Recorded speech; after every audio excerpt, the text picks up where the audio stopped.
Welcome to Aira academy. Hope you are doing well. మీకు తెలిసిందే Aira academy అంటే కోచింగ్ 100% ఇవ్వడమే కాకుండా 1000% గైడెన్స్ ఉంటుంది. అదే మన సక్సెస్ మంత్ర. మీ రిజల్ట్ వచ్చిన తర్వాత మీకున్నటువంటి ఎకనామికల్ పారామీటర్స్ ప్లస్ ఒక బెస్ట్ కాలేజ్ని ఎలా చూజ్ చేసుకోవాలి, ఇలా నెంబర్ ఆఫ్ డౌట్స్ మీకు ఉంటాయి. నేనేం బిలీవ్ చేస్తాను అంటే కోచింగ్ మీరు 1 year తీసుకున్నారా, 2 years తీసుకున్నారా, లేదంటే 45 days తీసుకున్నారా అనేది పక్కన పెట్టేస్తే ఈ టైంలో మీకు ప్రాపర్ గైడెన్స్ ఉంటే బెస్ట్ కాలేజ్ వచ్చే ఛాన్సెస్ 100% ఉంటాయి. ర్యాంక్ ఏదైనా కావచ్చు. ఈ టైంలోనే మీరు ఏదైనా అడగడానికి షైగా ఫీల్ అయ్యారనుకోండి, నెక్స్ట్ మీ ఫర్దర్ ఎడ్యుకేషన్లో మీరు సఫర్ అవ్వాల్సి వస్తుంది. మీకు ఎలాంటి డౌట్స్ ఉన్నా ఈ టోటల్ ఇన్ఫర్మేషన్ చూడండి. ఆ తర్వాత మీ పేరెంట్స్తో డిస్కస్ చేసిన తర్వాత ఒక డిసిజన్ తీసుకున్న తర్వాత మన ఐరా అకాడమీకి రండి. మేము మీకు ఓపికగా చాలా ప్రాపర్ వేలో జెన్యున్గా ఇన్ఫర్మేషన్ ఇవ్వడానికి రెడీగా ఉంటాము. సో ఈ వీడియో టోటల్గా చూడండి, ప్లస్ మీ ఫ్రెండ్స్ అందరికి కూడా షేర్ చేయండి. Coming to first one, step 1, step 2 and step 3. 3 స్టెప్స్లో స్టార్టింగ్ నుండి ఎండింగ్ వరకు, అంటే కౌన్సిలింగ్ నుండి కాలేజ్ సీట్ వరకు ఎలాంటి ప్రాసెస్ మీరు ఫాలో అవ్వాలి అనేది చాలా డీటెయిల్గా నేను ఇక్కడ మెన్షన్ చేశాను. డీటెయిల్గా మీరు చూసిన తర్వాత ఇంకా మీకు అర్థం అవ్వడానికి స్టెప్ 1లో సర్టిఫికేట్ వెరిఫికేషన్ అంటే ఏ డాక్యుమెంట్ తీసుకోవాలి, స్లాట్ బుకింగ్ అంటే ఏంటి, ఆర్ఓసి ఫామ్ అంటే ఏంటి, హెచ్ఎల్సి అంటే ఏంటి, అలా ఎవ్రీథింగ్ నేను మళ్ళీ ఎక్స్ప్లెయిన్ చేస్తాను. బట్ ఓవరాల్గా మాత్రం మీరు ఫాలో అవ్వాల్సిన స్టెప్స్ మాత్రం ఇంతే. ఓకే, 3 steps ఫాలో అవ్వాలి. దీంట్లో ఫస్ట్ వన్ వచ్చేసి certificate verification, next one web options, and third one వచ్చేసి ప్రొవిజనల్ అలాట్మెంట్ ఆఫ్ సీట్స్. అంటే మీరు ఫస్ట్ ఫేజ్లో XYZ అనే కాలేజ్ పెట్టుకుంటారు, మీకు ఆ కాలేజ్ అలాట్మెంట్ అయినట్టుగా ఒక SMS వస్తుంది. అప్పుడు మీకు దాన్ని ఏమంటారంటే indirectly provisional allotment of seats అంటారు. నెక్స్ట్ ఏం చేస్తారు, ఆ కాలేజ్ మీకు నచ్చితే మీరు ఆన్లైన్ త్రూనే ట్యూషన్ ఫీ పే చేస్తారు. ట్యూషన్ ఫీ అంటే ఏంటి, college fee. Next self reporting, అంటే ఆ కాలేజీకి వెళ్ళడానికంటే ముందే మీరు ట్యూషన్ ఫీ పే చేశారు, ప్లస్ సెల్ఫ్ రిపోర్టింగ్ అనేది వెబ్సైట్ త్రూనే, అంటే ఆన్లైన్లోనే సెల్ఫ్ రిపోర్టింగ్ చేస్తారు. సెల్ఫ్ రిపోర్టింగ్ కంప్లీట్ అయిపోయిన తర్వాత జాయినింగ్ రిపోర్ట్ ప్రింట్అవుట్ తీసుకోవాలి. ఈ జాయినింగ్ రిపోర్ట్ తీసుకొని మీరు కాలేజీకి వెళ్తే టోటల్ ప్రాసెస్ కంప్లీట్ అయిపోయినట్టు. అంటే సర్టిఫికేట్ వెరిఫికేషన్ టు కాలేజ్లో జాయిన్ అయ్యేంత వరకు A to Z మీరు ఫాలో అవ్వాల్సిన స్టెప్స్ 3 స్టెప్సే. కాబట్టి కన్ఫ్యూజన్ ఏం లేకుండా ప్రాపర్గా ఈ వీడియో డీటెయిల్గా చూడండి. అండ్ ఇన్ఫర్మేషన్లో మీకు ఏమైనా డౌట్స్ ఉన్నా కూడా హ్యాపీగా మన ఆఫీస్కి రండి, we will explain everything. Right, coming to step 1. Step 1లో ఓవరాల్గా మీరు ఫాలో అవ్వాల్సిన ప్రాసెస్ అంతా ఇలా ఉంటుంది. నేను ఇక్కడ క్లియర్గా మెన్షన్ చేశాను, స్టెప్ బై స్టెప్ మీకు ఎక్స్ప్లెయిన్ చేస్తాను. First certificate verification. అంటే ఈ స్టెప్ 1లో మీకు ఏం జరుగుతుంది అంటే ఓవరాల్గా మీ దగ్గర ఉన్నటువంటి ఒరిజినల్ డాక్యుమెంట్స్ అన్నీ కూడా మీరు ఒక ఆథరైజ్డ్ ప్లేస్కి వెళ్ళి వెరిఫికేషన్ చేయించుకోవాలి. చేయించుకున్న తర్వాత వాళ్ళు మీకు ఒక ఫామ్ ఇస్తారు, ఒక రిజిస్ట్రేషన్ నెంబర్ కూడా ఇస్తారు. ఆ నెంబర్ తీసేసుకొని అప్పుడు వెబ్ ఆప్షన్స్ పెట్టుకోవడానికి మీకు ఛాన్స్ ఉంటుంది. సర్టిఫికేట్ వెరిఫికేషన్ అన్న వెంటనే మీకు ఇక్కడ ఏ డాక్యుమెంట్ తీసుకెళ్లాలనే డౌట్ ఉంటుంది కదా. నెక్స్ట్ నేను ఎక్స్ప్లెయిన్ చేస్తాను, డాక్యుమెంట్ లిస్ట్ అంతా కూడా మీకు క్లియర్గా మెన్షన్ చేస్తాను. బట్ సర్టిఫికేట్ వెరిఫికేషన్ అనేది టోటల్ ఈ ప్రాసెస్లో జరుగుతుంది. మీకు దాన్ని ఎలా చేసుకోవాలి సార్ అంటే ఫస్ట్ పేమెంట్ ఆఫ్ కౌన్సిలింగ్కి కొంత ఫీ అనేది మీరు పే చేయాల్సి ఉంటుంది. ఇక్కడ నేను మెన్షన్ చేశాను అఫీషియల్ వెబ్సైట్, ఇది వెబ్సైట్ వాళ్ళకి ప్లస్ ఇది ఈసెట్ వాళ్ళకి. ఈ అఫీషియల్ వెబ్సైట్లోకి మీరు వెళ్ళి ప్రాసెసింగ్ ఫీ పైన క్లిక్ చేయండి. తర్వాత మీ హాల్ టికెట్ నెంబర్, వెబ్సైట్ 2024 వాళ్ళు అయితే, ఇంటర్ వాళ్ళు అయితే మీ hall ticket number, and ECET వాళ్ళు అయితే మీ హాల్ టికెట్ నెంబర్ ఎంటర్ చేయండి. ఎంటర్ చేసిన తర్వాత పే ఫీజ్ పైన క్లిక్ చేయండి. Next mode of payment select చేసేసుకోండి, credit card, debit card or net banking మీకున్న అవైలబిలిటీ బట్టి చేసేసుకోండి. నెక్స్ట్ పేమెంట్ కంప్లీట్ అయిపోతుంది. అంటే ఈ పేమెంట్ను మనం ఏమంటాము, కౌన్సిలింగ్ ఫీ అంటాం. కౌన్సిలింగ్ ఫీ మీరు పే చేస్తారు. పే చేసిన తర్వాత నెక్స్ట్ ఏంటంటే స్లాట్ బుకింగ్ అంటే మీ దగ్గర ఉన్న డాక్యుమెంట్స్ ఉన్నాయి కదా, ఆ డాక్యుమెంట్స్ అన్నీ కూడా మీరు ఏ రోజు ఏ టైంలో ఏ ప్లేస్లో సబ్మిట్ చేస్తారు అనేది స్లాట్ బుకింగ్లో మనకు వస్తుంది. అంటే ఇప్పుడు టైం అంటే మార్నింగ్ టైమా, లేదంటే ఆఫ్టర్నూన్ టైమా, లేదంటే evening, depends on your availability. ఇలా మీరు 3 పాయింట్స్ గుర్తుపెట్టుకోండి. మీ దగ్గర ఉన్నటువంటి ఒరిజినల్ డాక్యుమెంట్స్ ఏవైతే ఉన్నాయో ఆ డాక్యుమెంట్స్ ని మీరు ఒక ప్లేస్ కి వెళ్ళి వెరిఫై చేయించుకుంటారని చెప్పాను కదా, దాన్ని మనం ఏమంటాము అంటే హెల్ప్ లైన్ సెంటర్ అంటాం. ఎవ్రీ డిస్ట్రిక్ట్ లో మనకు number of help line centres ఉంటాయి. ఆ ప్లేస్ కి వెళ్ళేసి మీ దగ్గర ఉన్న సర్టిఫికేట్స్ వెరిఫై చేసుకుంటారు. ఆఫ్టర్ వెరిఫికేషన్ ఈ పాయింట్ నుండి చాలా చాలా చాలా జాగ్రత్తగా ఉండండి. ఇది చాలా ఇంపార్టెంట్ మ్యాటర్. ఏ డాక్యుమెంట్స్ మీకు కావాలి అనేది నెక్స్ట్ ఎక్స్ప్లెయిన్ చేస్తాను. డాక్యుమెంట్స్ తీసుకొని వెళ్తారు. ఇక వెళ్ళిన తర్వాత వెరిఫికేషన్ కంప్లీట్ అవుతుంది. అక్కడ ఒక ఆథరైజ్డ్ పర్సన్స్ ఉంటారు. వాళ్ళు మీ దగ్గర ఉన్నటువంటి ఇన్కమ్ ప్రాపర్గా ఉందా, ఓకేనా, క్యాస్ట్ సేమ్ క్యాస్టే ఉందా, ఇలా మీ ఎస్ఎస్సి మెమో, టీసీ, ఎవ్రీథింగ్ అన్ని చెక్ చేస్తారు. చెక్ చేసిన తర్వాత వాళ్ళు మీకు ఒక ఫామ్ ఇస్తారు. ఆ ఫామ్ ఏమంటాము అంటే ఆర్ఓసి ఫామ్ అంటాము, రిసిప్ట్ ఆఫ్ సర్టిఫికేట్స్. ఏ సర్టిఫికేట్స్? మీ దగ్గర ఉన్నటువంటి ఒరిజినల్ సర్టిఫికేట్స్ ఉన్నాయి కదా, మళ్ళీ వాళ్ళు ఒక లీస్ట్ లాగా మెన్షన్ చేసి ఉందా లేదా, ఉంటే ఏదైనా ప్రాబ్లం ఉందా అనేది ఆ ఆర్ఓసి ఫామ్ పైన క్లియర్ గా మెన్షన్ చేస్తారు. వెరిఫికేషన్ అయిపోయిన తర్వాత, సర్టిఫికేట్ వెరిఫికేషన్ అయిపోయిన తర్వాత మీరు డెఫినెట్ గా ఆర్ఓసి ఫామ్ తీసుకోవాలి. అఫ్ కోర్స్ వాళ్ళు ఇస్తారు. ఆ ఆర్ఓసి ఫామ్ లో మీరు అబ్జర్వ్ చేయాల్సిన one of the major point ఏంటంటే ఫీ రియంబర్స్మెంట్ ఎలిజిబిలిటీ. అంటే స్కాలర్షిప్ కి ఎలిజిబిలిటీ గురించి ఇందులో మెన్షన్ చేసి ఉంటుంది. అంటే suppose SC ST minority students ఉన్నారనుకోండి, ఈ ఫీ రియంబర్స్మెంట్ ప్లేస్ లో నో అని కనుక ఉందనుకోండి, అప్పుడు మీకు 100% స్కాలర్షిప్ అనేది రాదు. కాబట్టి ఈ ఆర్ఓసి ఫామ్ తీసుకున్న తర్వాత 1-2 సార్లు అక్కడే చెక్ చేసుకోండి. ఏం చెక్ చేసుకోవాలి? ఫీ రియంబర్స్మెంట్ ఎలిజిబిలిటీ ప్లేస్ లో మీకు డెఫినెట్ గా ఎస్ అని ఉండాలి. ఏ క్యాస్ట్ అయినా, అంటే డిపెండ్స్ ఆన్, ఇప్పుడు ఎంసెట్ వాళ్ళు ఉన్నారనుకోండి, అంటే ఎఫ్సెట్ వాళ్ళు ఉన్నారనుకోండి, 10,000 బిలో వస్తే టోటల్ ఫీ రింబర్స్మెంట్ మీకు వస్తుంది. ఇక్కడ నో అని ఉందనుకోండి ఆర్ఓసి ఫామ్ లో, అప్పుడు మీకు వచ్చే ఛాన్సెస్ ఉండదు. అక్కడ ఎస్ అని ఉండేలా చూసుకోవాలి. ఓకే, నెక్స్ట్ ఈసెట్ వాళ్ళు ఉన్నారనుకోండి, 1000 బిలో ఇంటిగ్రేటెడ్ ర్యాంకర్స్ అందరికి కూడా ఇక్కడ ఫీ రింబర్స్మెంట్ ప్లేస్ లో ఎస్ అని ఉండాలి. ఓసీ నుండి ఎస్సీ ఎస్టీ రిజర్వ్ క్యాస్ట్ వరకు ఎస్ అనే ఉండాలి. ఇలా లేకపోతే ఆర్ఓసి ఫామ్ లో కౌన్సిలింగ్ టైంలో మీరు తీసుకున్నటువంటి ఆర్ఓసి ఫామ్ లో ఎలిజిబిలిటీ ప్లేస్ లో నో అని ఉందనుకోండి, మీకు ఎట్టి పరిస్థితుల్లో కూడా ఫీ రింబర్స్మెంట్ అంటే స్కాలర్షిప్ అనేది మీకు రాదు. కాబట్టి ఇక్కడ ఎస్ ఉండేలా చూసుకోండి. ఎక్కడ చెక్ చేసుకోవాలి అంటే కౌన్సిలింగ్ హాల్లో మీరు ఉన్నప్పుడు చెక్ చేసుకోవాలి. ఎందుకంటే బయటకు వచ్చిన తర్వాత టెన్షన్ గా ఫీల్ అవుతారు. కానీ దానికి ఒక ప్లాన్ బి ఏంటి అంటే కౌన్సిలింగ్ ఎప్పటి వరకు అయితే రన్ అవుతుందో బిఫోరే ఇక్కడ బై ఛాన్స్ అంటే మీకు ఎస్ అనే ఎలిజిబిలిటీ ఉన్నా కూడా నో అని వచ్చింది, ఫీ రియంబర్స్మెంట్ మీకు ఎలిజిబిలిటీ ఉన్నా కూడా ఈ ప్లేస్ లో నో అని వచ్చేసింది. సరే ఎలా సరే ఎడిట్ చేసుకోవాలి అనుకుంటే ఈ కౌన్సిలింగ్ అయ్యే లోపలనే మీరేం చేయాలి, ఆ కౌన్సిలింగ్ సెంటర్ కి వెళ్ళి వెరిఫై చేయించుకోవాలి. అంటే మీ దగ్గర ఉన్నటువంటి ఇన్కమ్ సర్టిఫికేట్ లేదనుకోండి, ఫస్ట్ మీరు వెళ్ళినప్పుడు ఇన్కమ్ సర్టిఫికేట్ లేదు, తర్వాత మీరు సబ్మిట్ చేశారు, అంటే కౌన్సిలింగ్ రన్ అవుతున్నప్పుడే మీరు సబ్మిట్ చేశారు. అప్పుడు ఏం చేస్తారు, ఇదే ప్లేస్ లో ఫస్ట్ మీరు వెళ్ళినప్పుడు నో అని ఉంటుంది కదా, తర్వాత దాన్ని ఎడిట్ చేసేసి ఎస్ అని మళ్ళీ మీకు ఫామ్ ఇస్తారు, లేదంటే అదే ఫామ్ పైన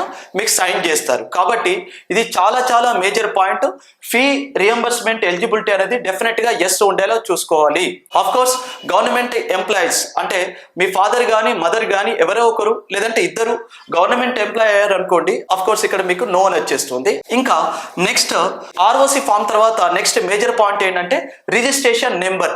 మీరు ఏ నెంబర్ కి అయితే అంటే ఏ కాంటాక్ట్ నెంబర్ కి అయితే ఏ మొబైల్ కి అయితే మీరు అవైలబుల్ గా ఉంటారో దానికి ఒక ఎస్ఎంఎస్ వస్తుంది, ఆ మొబైల్ కి ఎస్ఎంఎస్ వస్తుంది. దాన్ని మనం ఏమంటాము అంటే రిజిస్ట్రేషన్ నెంబర్ అంటాము. ఈ రిజిస్ట్రేషన్ నెంబర్ ఉంటేనే మీరు వెబ్ ఆప్షన్స్ పెట్టుకునేటప్పుడు ఇది ఎంటర్ చేసి ఇంకొన్ని డీటెయిల్స్ ఉంటాయి, నెక్స్ట్ నేను ఎక్స్ప్లెయిన్ చేస్తాను.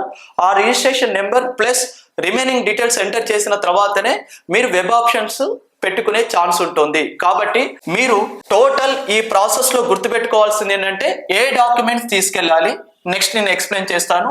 స్లాట్ బుకింగ్ చేసుకున్నారు, స్లాట్ బుకింగ్ చేసుకున్న తర్వాత వెరిఫికేషన్ కంప్లీట్ అయిపోయింది. వెరిఫికేషన్ అయిపోయిన తర్వాత ఫస్ట్ పాయింట్ ఆర్ఓసి గురించి, సెకండ్ పాయింట్ రిజిస్ట్రేషన్ నెంబర్ గురించి. ఇవి రెండు చాలా చాలా మేజర్. ఆర్ఓసి ఫామ్ లో మీరు వెళ్ళినప్పుడు ఒకవేళ మీ దగ్గర ఇన్కమ్ సర్టిఫికేట్ లేకపోతే ఇక్కడ నో అని ఇచ్చారు అనుకోండి, టెన్షన్ తీసుకోకండి. కానీ కౌన్సిలింగ్ డేట్స్ ఎండ్ అవ్వడానికంటే ముందే మీరు వెళ్ళి నెక్స్ట్ మీకు సర్టిఫికేట్ వస్తుంది కదా, అంటే ఇన్కమ్ సర్టిఫికేట్ వస్తుంది కాబట్టి అది తీసుకెళ్లి సబ్మిట్ చేస్తే ఇక్కడ ఎస్ అనే ఎలిజిబిలిటీ మీకు ఉంటుంది. కానీ వన్స్ కౌన్సిలింగ్ అయిపోయిన తర్వాత ఇక్కడ నో అని ఉందనుకోండి, ఎస్ ఉంటే ఫీ రియంబర్స్మెంట్ ఎలిజిబిలిటీ ఉంటుంది, నో ఉంటే ఎలిజిబిలిటీ ఉండదు. కాబట్టి తర్వాత ఎవరు కూడా ఏం చేయలేరు. Be alert about this option. Next registration number, మీరు ఏ నెంబర్ కి, ఏ కాంటాక్ట్ నెంబర్ కి ఆర్ ఏ మొబైల్ కి అవైలబుల్ గా ఉంటారో డెఫినెట్ గా రిజిస్ట్రేషన్ నెంబర్ వస్తుంది. దాన్ని మీరు స్క్రీన్ షాట్ తీసేసుకోవడం లేదంటే ఒక నోట్బుక్ లో రాసుకోండి. ఆ రిజిస్ట్రేషన్ నెంబర్ ఉంటేనే వెబ్ ఆప్షన్స్ పెట్టుకోవడానికి మీకు ఛాన్స్ ఉంటుంది. వెబ్ ఆప్షన్స్ పెట్టుకోవడానికి ఛాన్స్ ఉంటుంది. ఓవరాల్ గా ఇది స్టెప్ 1 లో మీరు ఫాలో అవ్వాల్సినటువంటి ప్రాసెస్ క్లియర్ గా నేను ఎక్స్ప్లెయిన్ చేశాను. స్టెప్ 1 లో ఇంతకుముందు నేను ఎక్స్ప్లెయిన్ చేసినప్పుడు సర్టిఫికేట్ వెరిఫికేషన్ అన్నా. సర్టిఫికేట్ వెరిఫికేషన్ అన్నప్పుడు అక్కడ లిస్ట్ ఆఫ్ డాక్యుమెంట్స్ చెప్తానని చెప్పాను కదా. టోటల్ గా మనకు కావాల్సినటువంటి ఒరిజినల్ డాక్యుమెంట్స్ అన్ని కూడా ఇక్కడ నేను మెన్షన్ చేశాను. స్టెప్ బై స్టెప్ నేను ఎక్స్ప్లెయిన్ చేస్తున్నాను, ఒకసారి అబ్జర్వ్ చేయండి. ఫస్ట్ థింగ్, ఇవన్నీ కూడా ఒరిజినల్ డాక్యుమెంట్స్ మాత్రమే కావాలి. ఇక్కడ ఏవైతే నేను మెన్షన్ చేశానో అవన్నీ కూడా ఒరిజినల్ డాక్యుమెంట్స్. అందుకే మీరు కౌన్సిలింగ్కి వెళ్తున్నారంటే ఫస్ట్ గుర్తుపెట్టుకోవాల్సింది ఏంటంటే ఒరిజినల్ డాక్యుమెంట్స్ మాత్రమే మీరు తీసుకెళ్ళాలి. ఇది ఫస్ట్ పాయింట్. సెకండ్ ఏంటంటే బ్లాక్ అండ్ వైట్ కానీ లేదంటే కలర్ కానీ ఒక 5 సెట్స్ మీరు జిరాక్స్ తీసుకొని పెట్టుకోండి, మాకు బెటర్. ఇక్కడ నేను క్లియర్ గా మెన్షన్ చేశాను, ఒరిజినల్ డాక్యుమెంట్స్ మాత్రమే మీరు తీసుకెళ్ళాలి. బ్లాక్ అండ్ వైట్ కానీ లేకపోతే కలర్ జిరాక్స్ కానీ ఒక 5 సెట్స్ మీరు సేఫ్ సైడ్ ఉంచుకోండి. ఎందుకంటే ఫ్యూచర్ లో మళ్ళీ మీకు ఏదైనా అవసరం ఉందనుకోండి, చాలా యూజ్ అవుతుంది. యాక్చువల్లీ 2 or 3 సెట్స్ అంటారు, నేను 5 సెట్స్ చెప్పాను. 5 సెట్స్ జిరాక్స్ తీసుకోండి అని ఎందుకు చెప్తున్నానంటే చాలా యూజ్ అవుతుందని. Next list of documents. దీంట్లో TG EAMCET 2024, TG ECET 2024 rank card. EAMCET లో ఎంపీసీ స్ట్రీమ్ వాళ్ళకి ప్లస్ ఈసెట్ వాళ్ళకి ఇద్దరికి కంబైన్ గా చెప్తున్నాను, కన్ఫ్యూజ్ అవ్వద్దు. మీరు ఎఫ్సెట్ అవుతే ఎఫ్సెట్ లాగా కన్సిడర్ చేయండి, ఈసెట్ అవుతే ఈసెట్ లాగా మీరు కన్సిడర్ చేసేసుకోండి, రైట్. ఈ ర్యాంక్ కార్డు ఎక్కడ తీసుకోవాలి? ఓన్లీ గవర్నమెంట్ వెబ్సైట్ నుండి మాత్రమే ప్రింట్అవుట్ తీసుకోండి, ప్రైవేట్ వెబ్సైట్ నుండి కాకుండా. ఓకే, థర్డ్ పార్టీ వెబ్సైట్ నుండి కాకుండా ఓన్లీ గవర్నమెంట్ వెబ్సైట్ నుండే ర్యాంక్ కార్డు ప్రింట్ తీసేసుకోండి, ప్లస్ హాల్ టికెట్ ప్రింట్ తీసేసుకోండి. మళ్ళీ చెప్తున్నా, గవర్నమెంట్ వెబ్సైట్ నుండి మాత్రమే తీసుకోండి. Next TG EAPCET 2024, TG ECET hall ticket. Next Aadhaar card. Aadhaar card గురించి చాలా ఇన్ఫర్మేషన్ మీకు చెప్పాలి. అప్లికేషన్ లో ఎలాంటి కరెక్షన్స్ ఏమైనా ఉంటే, అంటే మీరు ఎంసెట్ అప్లై చేసినప్పుడు కానీ లేదంటే ఈసెట్ అప్లై చేసినప్పుడు ఈ కౌన్సిలింగ్ లో సర్టిఫికేట్ వెరిఫికేషన్ జరుగుతున్నప్పుడు మీరు స్లాట్ బుకింగ్ ఎలా చేసుకోవాలని ఇంతకుముందు నేను ఎక్స్ప్లెయిన్ చేశాను కదా.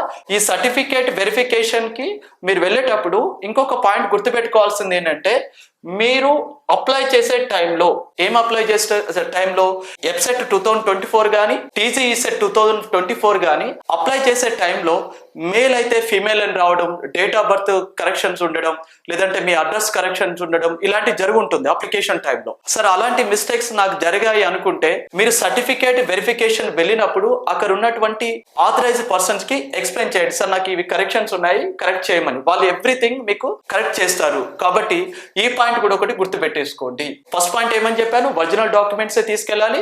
బ్లాక్ అండ్ వైట్ కానీ కలర్ కానీ మీ సేఫ్ సైడ్ కోసం 5 సెట్స్ జిరాక్స్ తీసుకోమని చెప్పాను. నెక్స్ట్ వచ్చేసి మీకు అప్లికేషన్ టైంలో ఏమైనా కరెక్షన్స్ ఉంటే ఇప్పుడే ఈ సర్టిఫికేషన్ వెరిఫికేషన్ అప్పుడే మీరు క్లియర్ గా కరెక్ట్ చేసుకోండి. తర్వాత ఆధార్ కార్డులో కొన్నిసార్లు మీ సర్ నేమ్ రాంగ్ ఉండొచ్చు, మీ నేమ్ రాంగ్ ఉండొచ్చు, ఇలాంటి కరెక్షన్ చాలా ఉంటాయి. కాబట్టి యాజ్ పర్ మీ ఎస్ఎస్సి మెమో ఎలా అయితే ఉందో ఆధార్ కార్డులో కూడా అలా ఉంచేసుకునేలాగా ప్లాన్ చేసుకోండి. అంటే ఆధార్ రిలేటెడ్ ఏమైనా అప్డేట్స్ ఉంటే అప్డేట్ చేసుకోండి, ప్లస్ కరెక్షన్స్ ఉంటే కరెక్షన్ చేసుకోండి. ఇది రైట్ టైమా? మళ్ళీ మీకు టైం ఉండదు. ఆధార్ కార్డులో ఏమైనా అప్డేట్స్ ఉంటే అప్డేట్ చేసుకోండి, లేదంటే కరెక్షన్స్ ఉంటే కరెక్షన్ చేసుకోండి. ఇది Aadhaar card information. Next study certificates all classes 6 to inter or diploma. మీరు పాలిటెక్నిక్ వాళ్ళు అయితే పాలిటెక్నిక్ ఆర్ ఇంటర్ వాళ్ళు అయితే ఇంటర్ వాళ్ళు. ఓకే, ఎక్కడ నుండి అడుగుతున్నాడు? 6th క్లాస్ నుండి అడుగుతున్నాడు. ఫర్ ఎగ్జాంపుల్ ఒక స్టూడెంట్ ఉంటాడు, 6th వచ్చి ఒక డిస్ట్లో చదువుతాడు, 7th క్లాస్ మళ్ళీ వేరే స్కూల్కి వెళ్తాడు, 8th క్లాస్ వేరే స్కూల్కి వెళ్తాడు. ఇలా డిఫరెంట్ గా డిపెండ్స్ ఆన్ సిచ్యువేషన్ వాళ్ళు చదువుతూ ఉంటారు. వీళ్ళందరికీ చెప్పేది ఏంటి అంటే, మీరు 6th క్లాస్ ఎక్కడ చదివారో ఆ స్టడీ సర్టిఫికేట్, 7th క్లాస్ ఏ స్కూల్లో చదివారో ఆ certificate, 8th, 9th, 10th, inter, diploma, ఇవన్నీ కూడా స్టడీ సర్టిఫికేట్ ఒరిజినల్స్ కలెక్ట్ చేసుకోండి. సార్ నేను డిఫరెంట్ స్కూల్లో డిఫరెంట్ డిస్ట్రిక్ట్ లో చదివాను అంటే better to take now only study certificates అన్ని ఉండాలి. 6th క్లాస్ నుండి ఇంటర్మీడియట్ వరకు క్లియర్ గా ఉండాలి, లేదంటే డిప్లొమా వరకు క్లియర్ గా ఉండాలి. Don't forget, be alert. మీకు కావాల్సిన అన్ని సర్టిఫికేట్స్ కలెక్ట్ చేసుకోండి. Next SSC memo. Next inter diploma memo. ఈ మెమో అనేసరికి ఏమవుతుందంటే ఇంటర్ వాళ్ళకి షార్ట్ మెమో ఉంటుంది, ఎందుకంటే మ్యాక్సిమం మీకు ప్రొవిజనల్ మెమో ఇప్పుడు రాకపోవచ్చు అని నేను అనుకుంటున్నాను. సో షార్ట్ మెమో కన్సిడర్ అవుతుంది. కానీ డిప్లొమా వాళ్ళకి ఇక్కడ డిబేట్ ఏంటి అంటే మీరు 2 సర్టిఫికేట్స్ క్యారీ చేయాల్సి ఉంటుందమ్మా. ఫస్ట్ వన్ వచ్చేసి ఇంటరిమ్, నెక్స్ట్ వన్ వచ్చేసి కన్సోలిడేటెడ్. ఈ 2 సర్టిఫికేట్స్ మీరు క్యారీ చేయాల్సి ఉంటుంది. ఇంటరిమ్ సర్టిఫికేట్ ఒకటి, కన్సోలిడేటెడ్. ఎవరికి ఇది? డిప్లొమా వాళ్ళకు మాత్రమే, not for inter.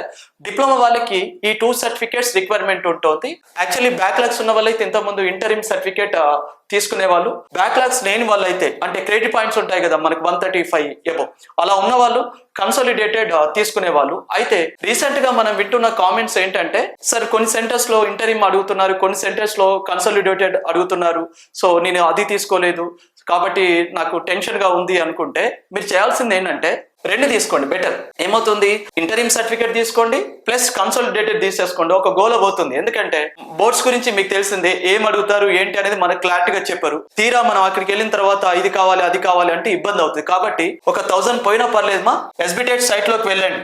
SBTET site లోకి వెళ్ళేసి ఓకేనా, స్టూడెంట్ సర్వీసెస్ పైన క్లిక్ చేయండి. ఎస్బిటెట్ సైట్ లోకి వెళ్ళి స్టూడెంట్ సర్వీసెస్ అనే ఆప్షన్ ఉంటుంది, దానిపైన క్లిక్ చేసి 2 కూడా అప్లై చేసుకోండి. ఈ రెండిటి పైన ఇంటరిమ్ సర్టిఫికేట్ పైన ప్లస్ కన్సోలిడేట్ పైన 2 తీసుకోండి.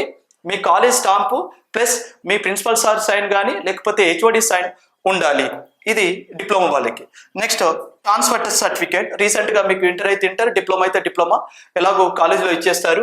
నెక్స్ట్ చాలా చాలా important income certificate. Income certificate అనేది కొంతమంది ఏమంటున్నారంటే సార్ మేము లాస్ట్ 2 years బ్యాకే తీసుకున్నాం సార్, లాస్ట్ 1 year బ్యాకే తీసుకున్నాము అండ్ ఇప్పుడు మ్యాండేటరీగా తీసుకోవాలంటే ఎస్ తీసుకోవాలి. ఫస్ట్ నామ్ ఏంటంటే January 2024 తర్వాత ఉన్నటువంటి ఇన్కమ్ సర్టిఫికేట్ మీ దగ్గర ఉంటే 100% వాలిడ్ అవుతుంది. దీని గురించి మీరే పెద్ద టెన్షన్ తీసుకోవాల్సిన అవసరం లేదు. జనవరి కంటే బిఫోర్ ఉన్నది మాత్రం వాలిడ్ కాదు, 100% మీరు తీసుకోవాలి.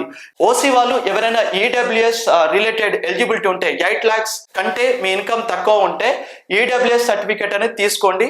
బికాస్ డెఫినెట్ గా మీకు ఫుల్ ఫీ రింబర్స్మెంట్ వస్తుంది. కాబట్టి don't forget it. EWS income certificate అని ఉంటుంది, అది ఎంఆర్ఓ ఆఫీస్ లో మీకు అవైలబుల్ గా ఉంటాయి, అక్కడ నుండి మీరు తీసుకోవచ్చు. అయితే ఇంకొంతమందికి డౌట్ ఏంటంటే సార్ నాకు ఎంత ఇన్కమ్ ఉండాలని ఎలా తెలుసుకోవాలి? ఈ పాస్ అని ఒకటి ఉంటుందా, అఫిషియల్ వెబ్సైట్ మన గవర్నమెంట్ త్రూ ఉంటుంది. ఈ పాస్ లోకి వెళ్తే మీకు అర్బన్ అయితే ఎంత ఇన్కమ్ ఉండాలి, నెక్స్ట్ రూరల్ అయితే మీకు ఎంత ఇన్కమ్ ఉండాలి అనేది క్లియర్ గా ఇన్కమ్ రిలేటెడ్ ఇన్ఫర్మేషన్ అంతా ఇక్కడే ఉంటుంది. అఫ్ కోర్స్ నెక్స్ట్ మీరు స్కాలర్షిప్ రిలేటెడ్ ఏదైనా అప్లై చేసుకోవాలనుకున్నా ఈ పాస్ సైట్ అనేది one of the official site. So ఈ సైట్ ని మీరు ఫాలో అవ్వండి. ఇన్కమ్ రిలేటెడ్ ఏమైనా డౌట్స్ ఉన్నా కూడా ఈ సైట్ లోకి వెళ్తే స్కాలర్షిప్ ఎలిజిబిలిటీ అని ఉంటుంది, ఎవ్రీథింగ్ మీకు ఇక్కడ వచ్చేస్తుంది. Next caste certificate. ఎవరికి ఇది?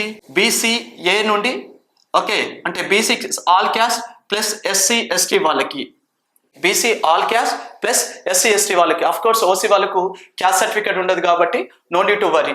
Next resident certificate. ఇది అందరికీ కాదు, క్లియర్ గా వినండి. రెసిడెంట్ సర్టిఫికేట్ అనేది అందరికీ కాదు, ఎవరైతే నాన్ లోకల్ వాళ్ళ ఉండి లాస్ట్ 10 years నుండి మన తెలంగాణలో ఉన్న వాళ్ళు ఎవరైతే ఉంటారో వాళ్ళకు మాత్రమే రెసిడెంట్ సర్టిఫికేట్ అనేది వాలిడ్ అవుతుంది. Next minority certificate. Minority certificate అంటే క్రిస్టియన్స్ కానీ లేదంటే ముస్లిం స్టూడెంట్స్ కి మైనారిటీ సర్టిఫికేట్ అనేది యాజ్ పర్ మీ SSC మెమోలో కానీ లేదంటే మీ TC స్టేటస్ లో మైనారిటీ స్టేటస్ అని ఉంటుంది. ఇది ఎక్కడ ఇస్తారు సార్ అంటే మీ స్కూల్లోనే ఇస్తారు. మీ ప్రిన్సిపల్ సార్ ని కాంటాక్ట్ అవుతే they will give that one. Okay, next physical handicapped certificate. Okay, PS certificate అంటే ఏంటి? Physical handicapped certificate. ఇది డిస్ట్రిక్ట్ మెడికల్ బోర్డులో మీకు ఇస్తూ ఉంటారు. 40% అబోవ్ డిజబిలిటీ ఉంటే వాలిడ్ అవుతుంది, తక్కువ ఉంటే మాత్రం మీరు అప్లై చేసి కూడా వేస్ట్. కాబట్టి 40% కంటే ఎక్కువ ఉంటే మాత్రమే PS సర్టిఫికేట్ మీకు వాలిడ్ అవుతుంది.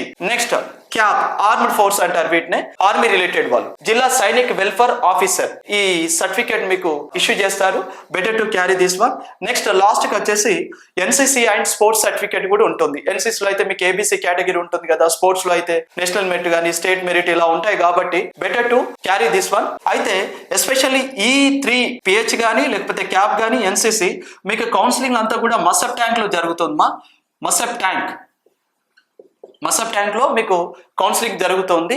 మీరు పిఎస్ సర్టిఫికేట్ ఉన్న వాళ్ళైనా లేకపోతే క్యాప్ సర్టిఫికేట్ ఉన్న వాళ్ళైనా ఎన్సీసీ వాళ్ళైనా మసప్ ట్యాంక్ లో కౌన్సిలింగ్ కి అటెండ్ అవ్వాల్సి ఉంటుంది. సో ఓవరాల్ గా మీకు కావాల్సినటువంటి ఒరిజినల్ డాక్యుమెంట్స్ ఇవన్నీ కూడాను మీ స్లాట్ బుకింగ్ చేసుకున్న తర్వాత ఒక హెల్ప్ లైన్ సెంటర్ చూజ్ చేసుకున్న తర్వాత అక్కడికి వెళ్ళి మీరు ఇవ్వాల్సినటువంటి ఒరిజినల్ డాక్యుమెంట్స్ లిస్ట్ ఇది. అన్ని కూడా ఒరిజినల్ డాక్యుమెంట్స్ ఉండాలి. ఒరిజినల్ డాక్యుమెంట్స్ సబ్మిట్ చేసిన తర్వాత నేను మీకు 2 పాయింట్స్ చెప్పాను. ఒకటి ఆర్ఓసి ఫామ్ అనేది చెక్ చేసుకోండి అండ్ ఇన్కమ్ ఎలిజిబిలిటీ మీకు డిపెండ్స్ ఆన్ మీ ఎలిజిబిలిటీ బట్టేసి అక్కడ ఎస్ అనే ఉండేలాగా చూసుకోండి అని చెప్పాను. ఇంకో పాయింట్ ఏమని చెప్పాను, ఈ డాక్యుమెంట్స్ అన్ని కూడా సబ్మిట్ చేసిన తర్వాత ఆర్ఓసి ఫామ్ తో పాటు ఒక రిజిస్ట్రేషన్ నెంబర్ ఇస్తారు. ఆ నెంబర్ మీ మొబైల్ కి ఎస్ఎంఎస్ వస్తుందని చెప్పాను. గుర్తుపెట్టుకోండి ఈ 2 పాయింట్స్. ఈ సర్టిఫికేట్స్ అన్ని వెరిఫికేషన్ అయిపోయిన తర్వాత ఆర్ఓసి ఫామ్ లో సేమ్ ఇదే లిస్ట్ మళ్ళీ మీకు వాళ్ళు మెన్షన్ చేస్తారు. మెన్షన్ చేసిన తర్వాత దాంట్లో ఫీ రింబర్స్మెంట్ ఎలిజిబిలిటీ రిలేటెడ్ చూసుకోండి. తర్వాత రిజిస్ట్రేషన్ నెంబర్ మీ మొబైల్ నెంబర్ కి ఎస్ఎంఎస్ లాగా వస్తుంది, దాన్ని మీరు నోట్ చేసేసుకోండి. ఆ రిజిస్ట్రేషన్ నెంబర్ ఉంటేనే వెబ్ ఆప్షన్స్ పెట్టుకోవడానికి ఛాన్స్ ఉంటుంది. ఇది స్టెప్ 1 లో టోటల్ ఇన్ఫర్మేషన్ అన్నమాట. ఒకసారి ఇది మీరు స్క్రీన్ షాట్ తీసుకోండి, క్లియర్ గా ఉంటుంది. డాక్యుమెంట్స్ వెరిఫికేషన్ కంప్లీట్ అయిపోయిన తర్వాత నెక్స్ట్ మీరు వెబ్ ఆప్షన్స్ ఎంట్రీకి వెళ్తారు. వెబ్ ఆప్షన్ ఎంట్రీ ఎలా ఉంటుంది అనేది స్టెప్ 2 లో నేను ఎక్స్ప్లెయిన్ చేయబోతున్నాను, క్లియర్ గా వినండి. వెబ్ ఆప్షన్స్ మీరు ఎంటర్ చేయడానికంటే ముందు రిజిస్ట్రేషన్ చేసుకోవాలి. రిజిస్ట్రేషన్ ఎలా చేసుకోవాలి సార్ అంటే నేను ఇంత ముందే మీకు చెప్పాను. మీరు హెల్ప్ లైన్ సెంటర్ కి వెళ్ళినప్పుడు అక్కడ ఆర్ఓసి ఫామ్ తో పాటు ఒక రిజిస్ట్రేషన్ నెంబర్ ఇస్తారని చెప్పాను. ఆ రిజిస్ట్రేషన్ నెంబర్ త్రూ మీరు ఏం చేయాలి అంటే రిజిస్ట్రేషన్ చేసుకోవాలి. ఎలా చేసుకోవాలి అనేది ఇక్కడ నేను ఎక్స్ప్లెయిన్ చేస్తున్నాను. ఎంసెట్ అండ్ ఈసెట్ ఓకే ఇద్దరికి ఎక్స్ప్లెయిన్ చేస్తున్నాను. మీ TG EAPCET 2024 TG ECET 24 official websites ఉంటాయి. ఇక్కడ నేను ఆల్రెడీ క్లియర్ గా మెన్షన్ చేశాను. ఈ వెబ్సైట్స్ కి మీరు లాగిన్ అయిన తర్వాత క్యాండిడేట్ రిజిస్ట్రేషన్ లింక్ పైన క్లిక్ చేయాలి. నెక్స్ట్ ఇంతకుముందు నేను చెప్పాను కదా, డాక్యుమెంట్స్ వెరిఫై చేసేటప్పుడు అంటే హెల్ప్ లైన్ సెంటర్స్ లో మీరు కౌన్సిలింగ్ అటెండ్ అయినప్పుడు రిజిస్ట్రేషన్ నెంబర్ ఇస్తూ ఉంటారు. కాబట్టి ఈ రిజిస్ట్రేషన్ నెంబర్ మీ మొబైల్ కి వచ్చేలా చూసుకోండి, వేరే వాళ్ళ మొబైల్ నెంబర్ ఇవ్వకండి. Registration number plus hall ticket, తర్వాత rank and date of birth, ఈ డీటెయిల్స్ ఇచ్చిన తర్వాత జనరేట్ పాస్వర్డ్ అని ఉంటుంది. మీ డీటెయిల్స్ అన్ని డిస్ప్లే అవుతాయి. డిస్ప్లే అయిపోయిన తర్వాత మీరు చెక్ చేసుకోండి, వెరిఫై చేసుకోండి. తర్వాత క్రియేట్ పాస్వర్డ్, సింపుల్ గా మీకు అర్థమయ్యేది గుర్తుండేది ఆ పాస్వర్డ్ పెట్టేసుకోండి. Next save password, next registration successful అని మీకు ఎస్ఎంఎస్ వస్తుంది. టోటల్ రిజిస్ట్రేషన్ ప్రాసెస్ కంప్లీట్ అయిపోయిన తర్వాత నెక్స్ట్ మీరు వెబ్ ఆప్షన్స్ ఎంట్రీ చేసుకోవాలి. ఎలా? అఫీషియల్ వెబ్సైట్, ఏ వెబ్సైట్స్ మళ్ళీ సేమ్ ఈ వెబ్సైట్ లోకి వెళ్ళాలి. వెళ్ళిన తర్వాత క్యాండిడేట్ లాగిన్ అనే ఆప్షన్ ఉంటుంది, లాగిన్ అవ్వాలి. లాగిన్ అయిన తర్వాత రిజిస్ట్రేషన్ నెంబర్, కౌన్సిలింగ్ టైంలో మీకు ఇచ్చిన రిజిస్ట్రేషన్ నెంబర్ ప్లస్ పాస్వర్డ్, మీరు ఇప్పుడు క్రియేట్ చేసుకున్నటువంటి password plus me hall ticket number plus me date of birth ఇవన్నీ మెన్షన్ చేసిన తర్వాత మళ్ళీ మీకు మీ రిజిస్టర్డ్ మొబైల్ నెంబర్కి ఒక ఓటీపీ వస్తుంది. ఆ ఓటీపీ ఎంటర్ చేస్తారు. Click here for option entry అని ఉంటుంది.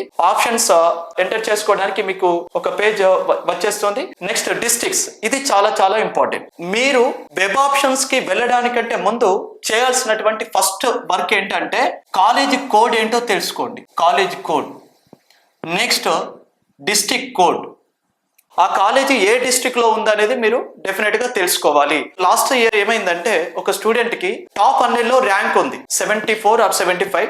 ఆ స్టూడెంట్ కి ఫేస్ అయిన ఇష్యూ ఏంటి అంటే మీరు నెట్ సెంటర్ కి వెళ్తూ ఉంటారు, లేదంటే మీరే వెబ్ ఆప్షన్స్ ఇస్తూ ఉంటారు. కాలేజ్ కోడ్ తెలియకపోతే ఏమవుతుందంటే టాప్ 100 లో ఉన్న ఒక స్టూడెంట్ కి విఎన్ఆర్ యాక్చువల్ దాని కోడ్ వచ్చేసి విజేఈసి, విజ్ఞాన జ్యోతి అని ఉంటుంది. కానీ అది స్టూడెంట్కి ఐడియా లేదు. డైరెక్ట్ ఏం చేశాడు, విజేఐటి ఆర్ విబిఐటి ఈ రెండిట్లలో ఏదో ఒక ఆప్షన్ పెట్టేసుకున్నాడు. యాక్చువల్లీ తనకు వచ్చిన ర్యాంక్ కి ఈ కాలేజ్లో టాప్ 2 కాలేజ్లో ఈజీగా సీట్ వచ్చేది. కానీ కాలేజ్ కోడ్ ఐడియా ఉండకపోవడం వల్ల కన్ఫ్యూజ్ అయిపోయి టైర్ 2 కాలేజెస్ లో తనకు వెబ్ ఆప్షన్స్ పెట్టుకోవడం వల్ల కన్ఫర్మ్ అయిపోయింది. కాబట్టి మీరు వెబ్ ఆప్షన్స్ పెట్టుకోవడానికంటే ముందు కాలేజ్ కోడ్, తర్వాత district code and branch code, అంటే సిఎస్సి అయితే సిఎస్సి, ఈసీ అయితే ఈసీ, దానికి కూడా ఒక కోడ్ ఉంటుంది. ఆ కోడ్ కూడా మీరు క్లియర్ గా ఒక నోట్స్ లో రాసుకోండి. ఇది ఫస్ట్ చేయాల్సిన వర్కౌట్ అనమాట. ఇలా చేయకుండా మీకు కాలేజ్ కోడ్స్ కన్ఫ్యూజన్ ఉంది అనుకోండి, అప్పుడు ఏమవుతుంది అంటే మీరు ఒక ఛాన్స్ మిస్ అయిన వాళ్ళు అవుతారు. కాబట్టి డిస్ట్రిక్ట్స్ సెలెక్ట్ చేసుకునేటప్పుడు కూడా ఓకే ఓల్డ్ డిస్ట్రిక్ట్స్ కాదు, ఇప్పుడు new districts. For example JNT Kondagattu Karimnagar లో ఉండేది, ఇప్పుడు ప్రజెంట్ దాని డిస్ట్రిక్ట్ వచ్చేసి జగిత్యాల అయింది. సో ఇలా డిస్ట్రిక్ట్స్ చూజ్ చేసుకోవాలి. కాబట్టి మీకు డిస్ట్రిక్ట్స్ కూడా క్లియర్ రాసుకోండి. College code district code, branch code చేసిన తర్వాత నెక్స్ట్ ఆప్షన్స్ ఇచ్చుకుంటారు, సేవ్ చేసుకుంటారు. సార్ వెబ్ ఆప్షన్స్ పెట్టుకునేటప్పుడు మేము ఇంకా అబ్జర్వ్ చేయాల్సిన పాయింట్స్ ఏమైనా ఉంటాయా అంటే ఒక కాలేజ్ గురించి మాకు బేసిక్గా బెస్ట్ కాలేజ్ ఎలా తెలుసుకోవాలి అని మీకు కొన్ని డౌట్స్ ఉంటాయి కదా, నేను నెక్స్ట్ ఎక్స్ప్లెయిన్ చేస్తాను. బట్ వెబ్ ఆప్షన్స్ పెట్టేటప్పుడు మాత్రం ఈ పాయింట్స్ గుర్తుపెట్టుకోండి.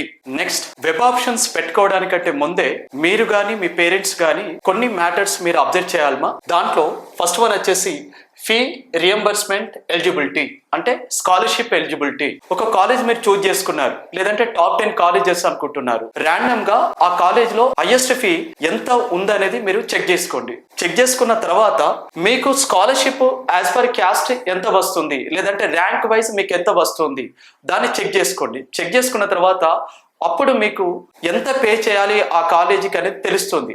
మీ పేరెంట్కి కన్వే చేయడానికైనా లేదంటే బీయింగ్ ఏ పేరెంట్గా వాళ్ళకైనా క్లియర్ వ్యూ ఉంటుంది. ఓకే, ఎంత గవర్నమెంట్ సపోర్ట్ చేస్తుంది అండ్ వీళ్ళు ఎంత పే చేయాలి అని ఒక క్లారిటీ వస్తుంది. ఫీ రియంబర్స్మెంట్ అంటే ఏంటి అంటే గవర్నమెంట్ తరపు నుండి వచ్చే స్కాలర్షిప్ అన్నమాట. అందులో ఓసీ స్టూడెంట్స్కు చూస్తే ఓసీ స్టూడెంట్స్కి ఎవరికైతే 10,000 బిలో ర్యాంక్ వస్తుందో వాళ్ళకి ఫుల్ ఫీ రియంబర్స్మెంట్ వస్తుంది. బై ఛాన్స్ ఎవరైనా 10,000 కంటే ఎబోవ్ ఉన్నారు అనుకోండి, వాళ్ళకు మాత్రం జస్ట్ 35,000 మాత్రమే గవర్నమెంట్ స్కాలర్షిప్ ఇస్తుంది. అందులో మళ్ళీ ఓసీలోనే ఈడబ్ల్యూఎస్ సర్టిఫికేట్ ఉన్న స్టూడెంట్స్కి ఫుల్ ఫీ రియంబర్స్మెంట్ వస్తుంది. Apart from rank full reimbursement అనేది డెఫినెట్గా వస్తుంది. ఇక్కడ 2 కేటగిరీస్ ఉన్నాయి. ఓసీ వాళ్ళు క్లియర్గా చెక్ చేసేసుకోండి. మీ దగ్గర ఈడబ్ల్యూఎస్ సర్టిఫికేట్ ఉందంటే డెఫినెట్గా ఫుల్ ఫీ రియంబర్స్మెంట్ వస్తుంది. కానీ దానికి కొన్ని నామ్స్ ఉన్నాయి. ఇన్కమ్ అనేది 8 lakhs బిలో ఉండాలి. ఇన్కమ్ రిలేటెడ్ నేను సర్టిఫికేట్ గురించి చెప్పినప్పుడు మీకు డాక్యుమెంట్స్ లో ఎక్స్ప్లెయిన్ చేశాను. ఈ పాస్ లోకి వెళ్ళి మీకు ఎంత ఇన్కమ్ ఉండాలనేది చెక్ చేసుకోండి. తర్వాత బీసీ ఏబిసిడి స్టూడెంట్స్ ఎవరైతే 10,000 బిలో అచీవ్ చేస్తారో వాళ్ళకి ఫుల్ ఫీ రింబర్స్మెంట్ వస్తుంది. అండ్ 10,000 కంటే ఎబో ఎవరైతే ఉంటారో వాళ్ళకి జస్ట్ 35,000 మాత్రమే వస్తుంది. Next SC ST minority students ఎవరైతే ఉంటారో మీకు ఎనీ ర్యాంక్ ఏ ర్యాంక్ వచ్చినా ఎనీ ర్యాంక్ ఫస్ట్ నుండి లాస్ట్ ఏ ర్యాంక్ వచ్చినా total free I mean free in the sense full reimbursement అనేది మీకు వాలిడ్ అవుతుంది. ఇది క్యాస్ట్ వైజ్ చూసేసుకుంటే మనకు స్కాలర్షిప్ ఎలిజిబిలిటీ అన్నమాట. దాంట్లో ఆల్ క్యాస్టెస్ నుండి అంటే ఈ అన్ని క్యాస్ట్ నుండి మనం అబ్జర్వ్ చేస్తే ఎవరైనా స్టూడెంట్ గవర్నమెంట్ ఇంటర్ కాలేజెస్ లో చదివితే ఓసీ నుండి ఎస్సీ ఎస్టీ మైనారిటీ వరకు ఎవరైనా స్టూడెంట్ గవర్నమెంట్ కాలేజెస్ లో ఇంటర్మీడియట్ చేస్తే ఆ స్టూడెంట్ కూడా ఫుల్ రియంబర్స్మెంట్ అనేది వాలిడ్ అవుతుంది. ఇది ఓవరాల్ గా క్యాస్ట్ వైజ్ చూసింది, ప్లస్ ఇది ఆల్ క్యాస్ట్ కి వాలిడ్ అవుతున్నది. నెక్స్ట్ ఈసెట్ వాళ్ళకు చూసుకుంటే మీ integrated rank IR integrated rank మీ ఇంటిగ్రేటెడ్ ర్యాంక్ అనేది 1000 కంటే బిలో ఉంటే ఫుల్ రియంబర్స్మెంట్ వస్తుంది. ఎనీ క్యాస్ట్ ఆల్ క్యాస్ట్ ఓకేనా. 1000 కంటే బిలో ఉంటే డెఫినెట్ గా ఫర్ ఆల్ క్యాస్ట్ ఇది ఫుల్ రియంబర్స్మెంట్ వచ్చేస్తుంది. బై ఛాన్స్ 1000 కంటే ఎబో ఉందనుకోండి, 1000 కంటే ఎబో ఉంటే సేమ్ మీకు కూడా 35,000 మాత్రమే వాలిడ్ అవుతుంది. ఇదంతా డీటెయిల్ గా నేను ఎందుకు చెప్తున్నాను అంటే కాలేజ్ ఫీ ఎంత ఉందో చూసుకోండి. చూసుకున్న తర్వాత ఆ కాలేజీలో మీకు వచ్చినటువంటి ర్యాంకును బట్టేసి ఫీ రింబర్స్మెంట్ ఎలిజిబిలిటీ ఎంత ఉందో చూసుకోండి. సపోజ్ ఒక స్టూడెంట్కి 10,000 బిలో ఉందనుకోండి, 10,000 బిలో ఉంటుందంటే మీరు అక్కడ కాలేజ్ 1,40,000 ఉంది అంటే 1,40,000 మీకు ఫుల్ రియంబర్స్మెంట్ వస్తుంది. సేఫ్ ఫర్ ఎగ్జాంపుల్ ఇంకో స్టూడెంట్కి వచ్చేసి 35,000 ఉంది. 35,000 అంటే 1,40,000 నుండి 35 పోతే రిమైనింగ్ వచ్చేసి మీరు పే చేయాల్సి ఉంటుంది. సో ఇది టోటల్గా ఫీ రియంబర్స్మెంట్ ఎలిజిబిలిటీ. అందుకే మీరు వెబ్ ఆప్షన్స్కి వెళ్ళడానికంటే ముందే మీరు ఏమన్నా కాలేజెస్ అనుకుంటే ఆ కాలేజ్ ఫీ పర్టికులర్స్ ఎలా ఉన్నాయో చెక్ చేసుకోండి. సార్ ఫీ పర్టికులర్ అంటే ఓన్లీ కాలేజ్ ఫీ మాత్రమే ఉంటుందా అనేది మీకు డౌట్ ఉంటుంది కదా. నెక్స్ట్ నేను ఫీ పర్టికులర్స్ ఎలా చెక్ చేసుకోవాలనేది కూడా ఏమేమి ఫీలు ఉంటాయి కాలేజెస్లో అవి మీరు ఎలా పే చేయాల్సి ఉంటుంది అనేది నెక్స్ట్ ఎక్స్ప్లెయిన్ చేస్తాను. మీన్ వైల్ మీరు దీన్ని స్క్రీన్ షాట్ తీసుకోండి. Next fee reimbursement related information మీరు గ్యాదర్ చేసుకున్న తర్వాత అంటే మీ ర్యాంక్ బట్టేసి మీకు ఫుల్ ఫీ రియంబర్స్మెంట్ వస్తుందా లేదంటే 35,000 మాత్రమే వస్తుందా అనేది మీకు అర్థమైపోతుంది మీ ర్యాంకుని బట్టి. అప్పుడు మీరు చేయాల్సింది ఏంటంటే మీ పేరెంట్స్ తో ఒకరోజు కూర్చొని మీ మదర్ తో ఫాదర్ తో ఈ ఫీ రిలేటెడ్ ఇన్ఫర్మేషన్ ఒకసారి డిస్కస్ చేయండి. దానివల్ల వాళ్ళకి ఏమవుతుంది అంటే ఒక క్లారిటీ వస్తుంది. చాలా మంది ఏం చేస్తుంటారు అంటే ఒక కాలేజ్ ఫీ వచ్చేసి 1 lakh కానీ లేదంటే 90,000 80,000 ఉంటుంది అంటారు. వెంటనే పేరెంట్ ఏం చేస్తాడు, ఇంతే కదా మనం కట్టేసుకోవచ్చు అనుకుంటాడు. కానీ పేరెంట్స్ కి మీరు చెప్పాల్సింది, బీయింగ్ ఏ ఎడ్యుకేటెడ్ స్టూడెంట్ గా మీరు చెప్పాల్సింది, మిమ్మల్ని మీరే ఎడ్యుకేట్ చేసుకోవాలి. అందుకే మీరు చేయాల్సింది ఏంటి అంటే ఫీ పర్టికులర్స్ అనే వెంటనే ప్రతి కాలేజీలో, అది చిన్న కాలేజ్ అయినా పెద్ద కాలేజ్ అయినా ఏ కాలేజ్ అయినా, ఇలా 3 పారామీటర్స్ ఇక్కడ ఉన్నాయి, నేను ఎక్స్ప్లెయిన్ చేస్తున్నాను. ఫస్ట్ వన్ వచ్చేసి ట్యూషన్ ఫీ. ట్యూషన్ ఫీ అంటే నథింగ్ బట్ దీన్నే మనం రెగ్యులర్ గా చాలా మంది అనేది ఏంటి, కాలేజ్ ఫీ అంటారు. అంటే ఫస్ట్ ఫేజ్ లో మీరు వెబ్ ఆప్షన్స్ పెట్టుకున్న తర్వాత, లేదంటే సెకండ్ ఫేజ్ లో మీరు వెబ్ ఆప్షన్స్ పెట్టుకున్న తర్వాత మీకున్నటువంటి ఫీ రియంబర్స్మెంట్ ఎలిజిబిలిటీ బట్టేసి ఓకే ఆ కాలేజ్ ఫీ ఎంతైతే ఉంటుందో దాంట్లో నుండి మైనస్ అయిపోయింది మీరు పే చేయాలి, లేదంటే ఫుల్ ఫీ రియంబర్స్మెంట్ వస్తే టోటల్ గా మీరు సేఫ్ లో ఉన్నట్టే. కానీ ఈ ట్యూషన్ ఫీ వచ్చేసరికి ఎలా చెక్ చేసుకోవాలంటే, ఫర్ ఎగ్జాంపుల్ ఒక కాలేజ్ ఫీ వచ్చేసి 1,60,000 ఉంది. కాలేజ్ పేరేంటి, MGIT, మన స్టేట్ లోనే హైయెస్ట్ ఫీ తీసుకునే college. Okay, MGIT Mahatma Gandhi institute of technology, CBIT వాళ్ళ కాలేజే MGIT. ఈ కాలేజ్ ఫీ ఎంత ఉంది, 1,60,000 ఉంది. ఇలా రాసుకోండి. అంటే టాప్ 10 అనుకున్నారు అనుకోండి, టాప్ 10 అనుకుంటే ఆ టాప్ 10 కాలేజెస్ ఫీ అంతా కూడా మీరు డీటెయిల్ గా ఒక నోట్స్ లో రాసుకోండి. అప్పుడు ఏమవుతుంది, పేరెంట్స్ తో డిస్కస్ చేయడానికి లేదంటే పేరెంట్ కి క్లారిటీ రావడానికి కరెక్ట్ గా ఇన్ఫర్మేషన్ ఉంటుంది. నెక్స్ట్ ఈ ట్యూషన్ ఫీ అంటే ఏంటి అంటే, ఫర్ ఎగ్జాంపుల్ మీకు ఫుల్ ఫీ రియంబర్స్మెంట్ ఉందనుకోండి, no need to worry about that. లేదు మీకు ఓన్లీ 35,000 ఎలిజిబిలిటీ ఉంది, మైనస్ అవ్వగా మీకు ఎంత వస్తుంది, 1,25,000 వస్తుంది. అంటే ఇది ఎప్పుడు పే చేయాలి సార్ అని మీకు క్వశ్చన్ మార్క్ ఉంటుంది కదా. నేను ఎప్పుడు ఓన్లీ ట్యూషన్ ఫీ గురించి మాత్రమే ఎక్స్ప్లెయిన్ చేస్తున్నాను. ఇప్పుడు ఈ ఎక్స్ప్లెయిన్ చేసిన మ్యాటర్ ఏదైతే ఉంటుందో మీ పేరెంట్స్ కి క్లియర్ గా అర్థమయ్యేలా చెప్పండి, ఎందుకనేది నేను ఇప్పుడు చెప్తాను. ఓకే, ఒక కాలేజ్ ఫీ వచ్చేసి 1,60,000 ఉంది, మీకు రియంబర్స్మెంట్ లో జస్ట్ 35,000 మాత్రమే మీరు ఎలిజిబుల్ అయ్యారు అనుకోండి.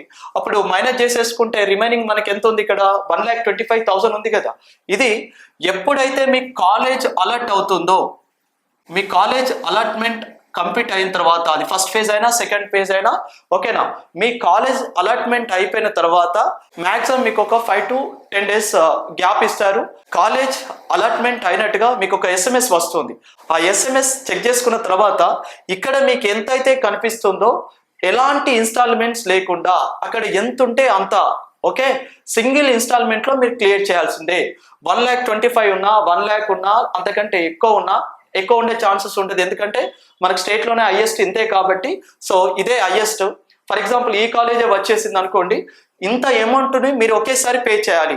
ఆ పేమెంట్ పే చేయడానికి మీరు ఫెయిల్ అయ్యారు అంటే మీ పేరెంట్స్ దగ్గర అదే టైంలో మనీ అడ్జస్ట్ అవ్వలేదు అంటే ఈ 1,25,000 వాళ్ళు చేయకపోతే ఏమవుతుంది అంటే మీ సీట్ క్యాన్సిల్ అయిపోయి నెక్స్ట్ ఫేజ్ కి మీరు కౌన్సిలింగ్ వెళ్ళాల్సి ఉంటుంది. కాబట్టి ఇది at a time, okay, 1 time payment. ఇది బాగా గుర్తుపెట్టుకోండి, ఎంత ఉంటే అంత 1 time పేమెంట్ మీరు చేయాల్సి ఉంటుంది. ఓకే, ఇది ట్యూషన్ ఫీ రిలేటెడ్. సార్ ఇది ఎవ్రీ ఇయర్ ఎలా ఉంటుందా అంటే, ఎస్, ఇది ఎవ్రీ ఇయర్ వాలిడ్ అవుతుంది, ఇది every year. Next admission fee ఎంత ఉంటుంది సార్ అంటే, నేను జస్ట్ ర్యాండమ్ గా చెప్తున్నాను, ఇన్ ఇయర్స్ ఎక్స్పీరియన్స్ తో చూసిన దాన్ని బట్టి చెప్తున్నాను.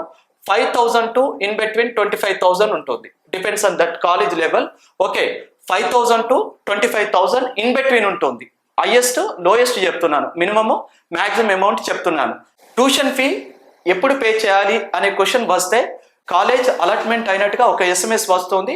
దెన్ మీరు ఏం చేయాలి, అఫీషియల్ వెబ్సైట్కి వెళ్ళేసి, ఓకేనా, ఆ లింక్ త్రూ మీరు అఫీషియల్ వెబ్సైట్కి వెళ్ళేసి ఆ పేమెంట్ చేయాల్సిందే. అంటే కాలేజ్ అలర్ట్ అయిన తర్వాత ఆన్లైన్లో చేస్తారు, చేసిన తర్వాత సెల్ఫ్ రిపోర్టింగ్ చేస్తారు. అదే సెల్ఫ్ రిపోర్టింగ్ కంప్లీట్ అయిపోయిన తర్వాత ఆ జాయినింగ్ రిపోర్ట్ తీసుకొని నెక్స్ట్ కాలేజీకి వెళ్తారు. కాలేజీకి వెళ్ళిన తర్వాత ఏంటి, ఈ అమౌంట్ పే చేయాల్సి వస్తుంది ఇన్ బిట్వీన్.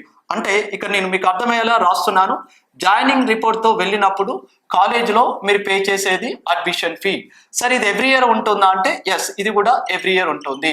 సార్ ఇంతే ఉంటుందా అంటే, తగ్గుతూ ఉంటుంది, ఎవ్రీ ఇయర్ కొంచెం తగ్గుతూ ఉంటుంది. బట్ మీరు గుర్తుపెట్టుకోవాల్సింది మాత్రం ఎవ్రీ ఇయర్ ఉంటుందని గుర్తుపెట్టేసుకోండి. Next coming to hostel fee. Hostel fee అనేది నా పర్సనల్ ఒపీనియన్ ఏంటి అంటే కాలేజ్ ఫీ ఎంత ఉంటుందో హాస్టల్ ఫీ అంతే ఉంటుంది. ఇక హైదరాబాద్ కాలేజెస్లో మనం చెప్పాల్సిన అవసరం లేదు, ఓకేనా. క్యాంపస్ హాస్టల్ కానీ, ఓకేనా, ప్రైవేట్ హాస్టల్ కానీ ఈక్వల్, ఓకే, మ్యాక్సిమం ఎక్కువనే ఉంటాయి కానీ తక్కువ అయితే ఉండవు కాలేజ్ ఫీ కంటే. సో ఎవరైతే హైదరాబాద్ కాలేజెస్లో మేము బీటెక్ చేద్దాం అనుకున్నప్పుడు మీరు ఆలోచించాల్సింది ఏంటంటే క్యాంపస్ రిలేటెడ్.